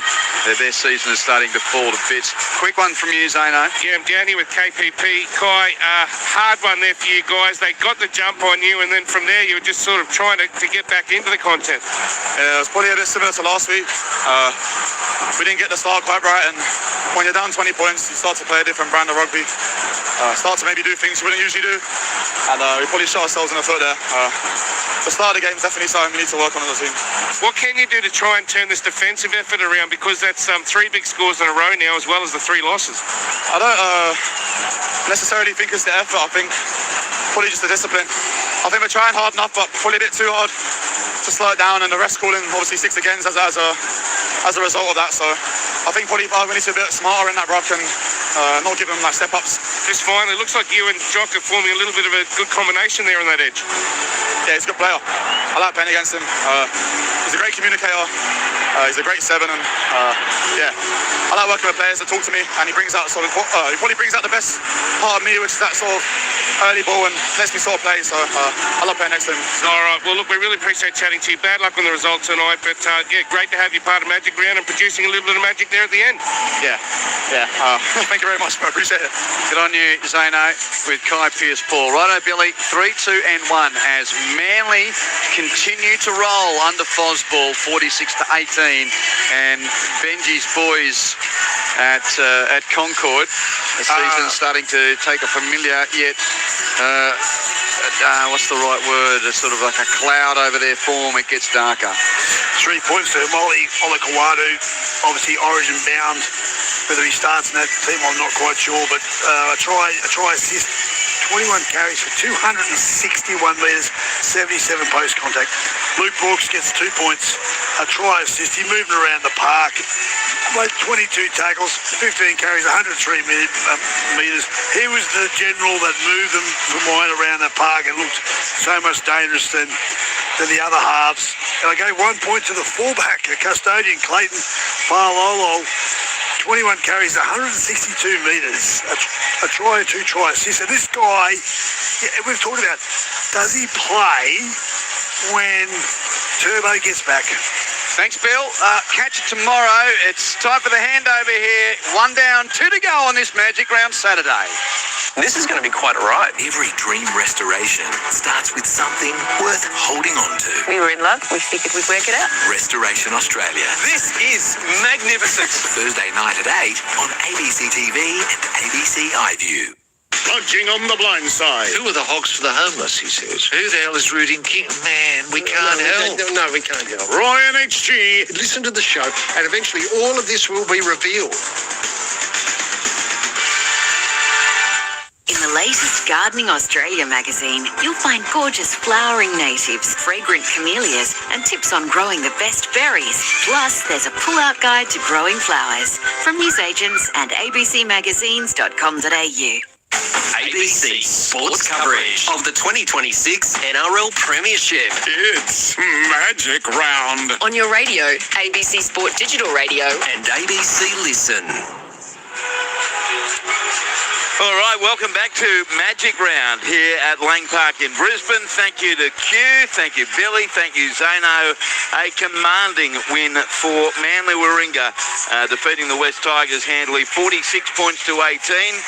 And in the ABC Player of the Year, 3 points Amali Olakawatu, 2 points went to Luke Brooks, and 1 to Clayton Faulolo for the Manly Warringah side, 46-18 over the West Tigers as the Magic Round blowouts continue here. Well, hopefully for the next game, Sydney Roosters and North Queensland, that won't be the case. I can tell you there are no changes to either team. They are both 1 to 19, and the referee, then Doc, can we just get a bit of a light just for the moment? It's just got a bit dark in here. Thanks, mate. Todd Smith, the referee. Liam Stretch Kennedy will be in the bunker. We'll see 23-year-old Liam Sutton make his first grade debut for the Cowboys at 5'8". The Sydney boy went to St Greg's College at Campbelltown, and young hooker Xavier Kerrick will make his debut off the bench for North Queensland in jersey number 14. No changes either for the Sydney Roosters, who come into this team in great form. And no Did, no Taumalolo, no Tuolangi. Cohen Hess is off the bench, not in the starting lineup. The front rowers will be Matt Lodge and Thomas McKaylee, who's having a great year. Then at 7:45 tonight, it's Parramatta taking on the Melbourne Storm. You'll hear that Q will be back for that one with Clinton Schafosky and Zane Bojack. Billy Moore will rejoin us at 1 o'clock tomorrow during our pre-game show, which will be at the southern forecourt of this wonderful stadium, just on the outside where we did our pre-game show today. And Billy will join us, and he and Luke Lewis will go through their State of Origin teams, of which they're going to be picked at 7:30 and 9:30 on Monday morning. New South Wales at 7:30 a.m. Monday, and the Queensland team at 9 a.m. Monday. How come they're always second? Luke Lewis is back here, the former Shark, Panther, Blue and Kangaroo. How you going, Louis? Yeah, g'day, boys. Great to be sitting back up in here with you boys, waiting for this next game. But what about the games this weekend? I still can't get over the scorelines. All I want for Christmas is a close game. A nice close game going down to the wire.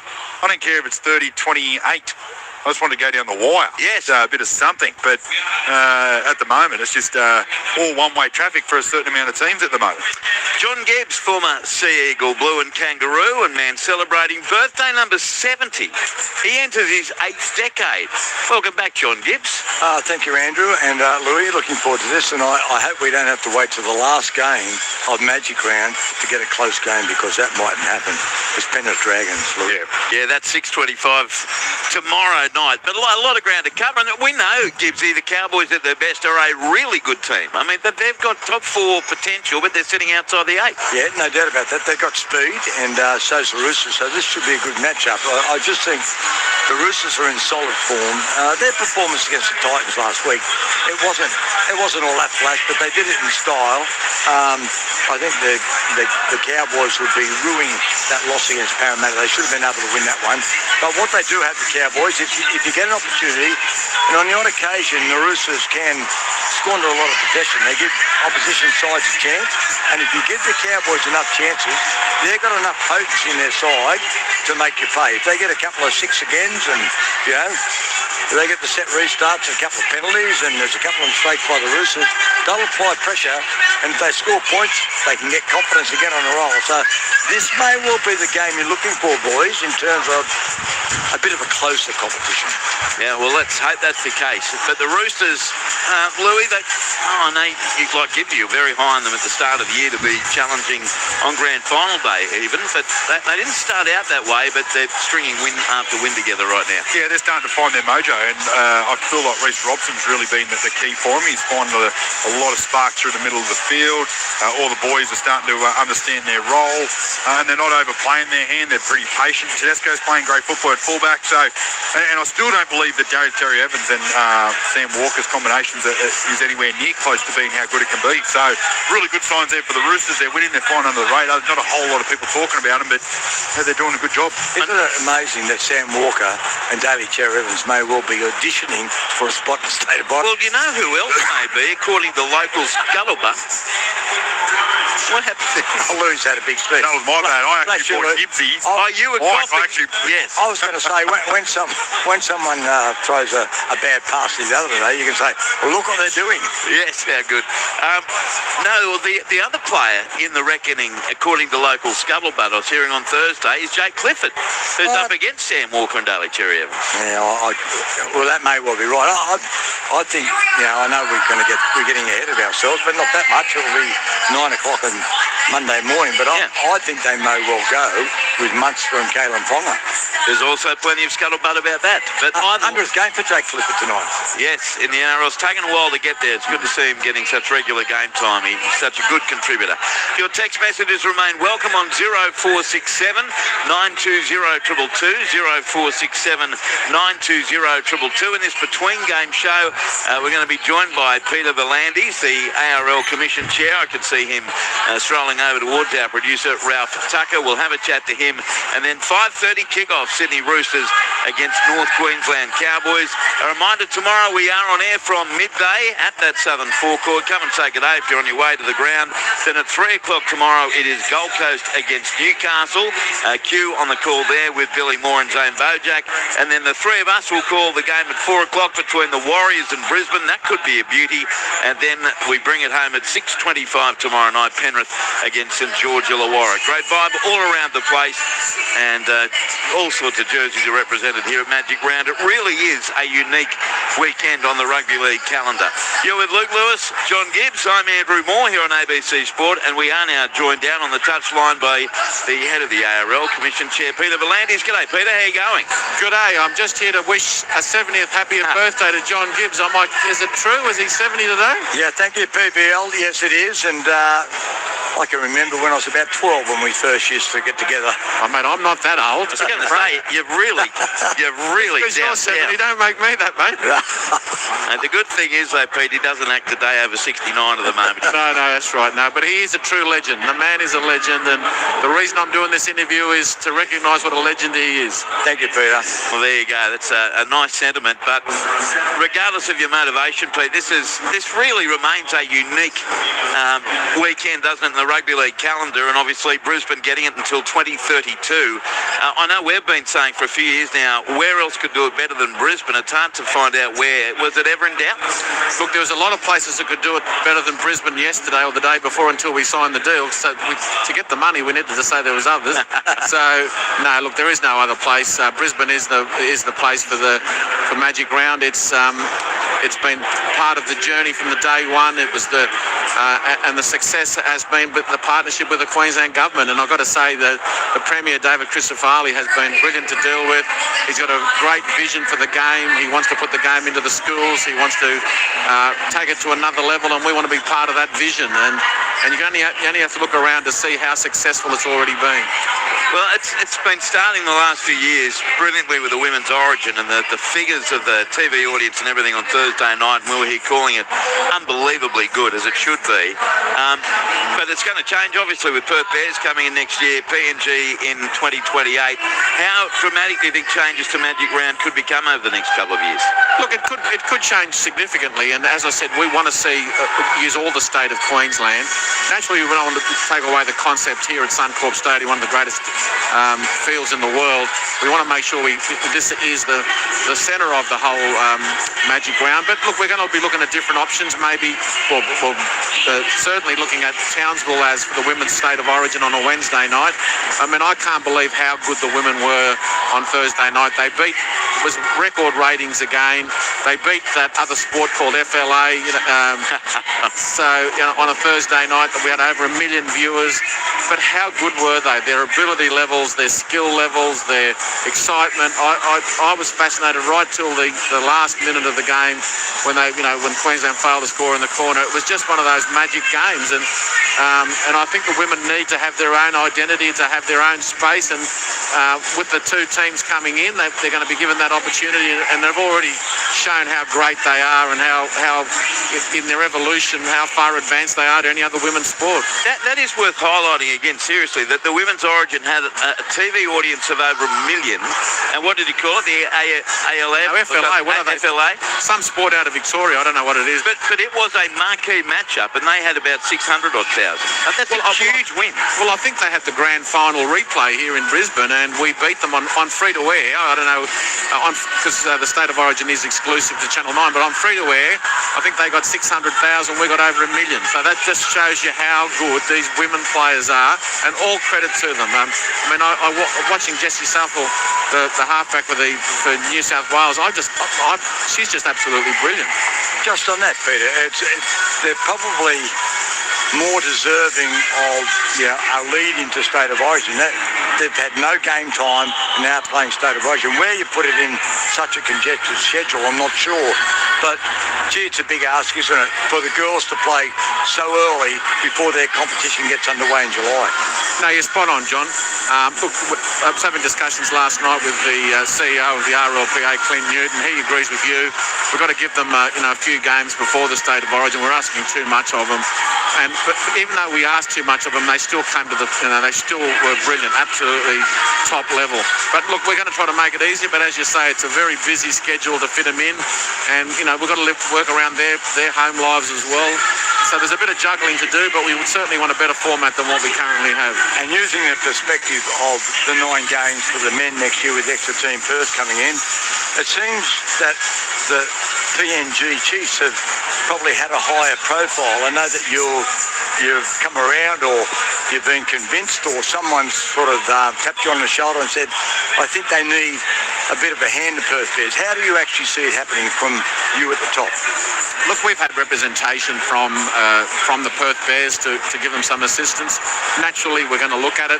We want the Perth Bears to be successful from day one. We want them competitive. So anything we can do to help to make it more competitive, we will look at. And they've given us a proposal. We will consider it and hopefully make an announcement in the next couple of weeks. Now, when we talk about that congested schedule, we're talking about representative football and the Kangaroos, and you've given a couple of years extra to Kevin Watts, who spoke to him earlier today, Peter, and I thought it was a great vote of confidence by the players that you canvassed to see what their thoughts were about Kevin. And just in addition to that, it must have piqued your interest when you heard that Ivan Cleary is going to give away the coaching caper, but was keen on coaching representative football. Yes, look, that was certainly very interesting, and I mean, there's no superlative high enough to share the record of Ivan Cleary, but look, we do a survey of all the Kangaroo players after the last tour, and look, they gave an exceptional, and I mean exceptional, confidence to Kevin Walters. I mean, I've never seen ratings like it in a coach, and they were pretty independent because there was all the elements. There was a survey of all parties, assistant coaches, team managers, every part of the tour, and the highest score by a long way was Kevin Walters. So the players really looked up to him and appreciated what he was doing and how he did it. So he's rewarded by getting an extra 2 years. Hey, Peter, it is great to see Kevy getting the Australian gig again for a couple of years. But just want to go down to the broadcast deal. How's that all come along? I know it's in 2 years. There's been a lot of talks about the deal being split between 7, 9 and so on. How's that all going? Look, it's a pretty complex matrix. As I said from day one, when a broadcaster pays for a product, they then then recoup that money from the consumer, the fan. And the last thing I want to do is to get a record deal and we're all sort of patting ourselves on the back and then my fans can't afford to pay for the subscription. So an important element for me is the price point.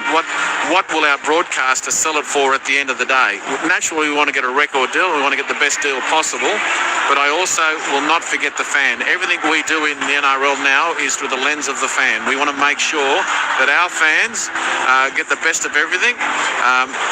We've changed the rules. We've done everything. And we've done it because of the lens of a fan. And it's paid off because we've gone from 1 million fans up to 3 million fans.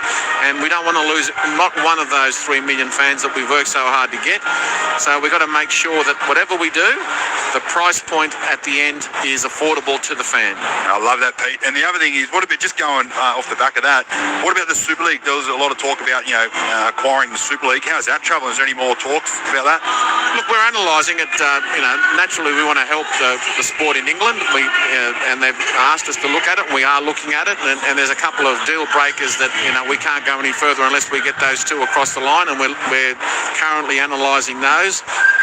But if we can help, we will. But at the same time, we'll need the support of our clubs here to make sure that we're doing the right thing by the game here in Australia. But we're taking a much bigger vision and looking at it worldwide. It's important that the game succeeds all parts of the world. And that's one thing about rugby league. We do have international rugby league, as will be highlighted by the World Cup at the end of the year. And we want England strong. When I grew up as a kid, the Ashes tests were, with the highlight. When you put that green and gold jumper on, you were playing for Australia, and the fiercest rival was always England. And we want to make sure England stays one of our fiercest rivals. Pete, you talk about keeping the fans happy, and you're very much responsible for changing the game basically when it returned from that COVID break in 2020 with the set restarts, the one referee instead of two, and the game sped up considerably and was such a great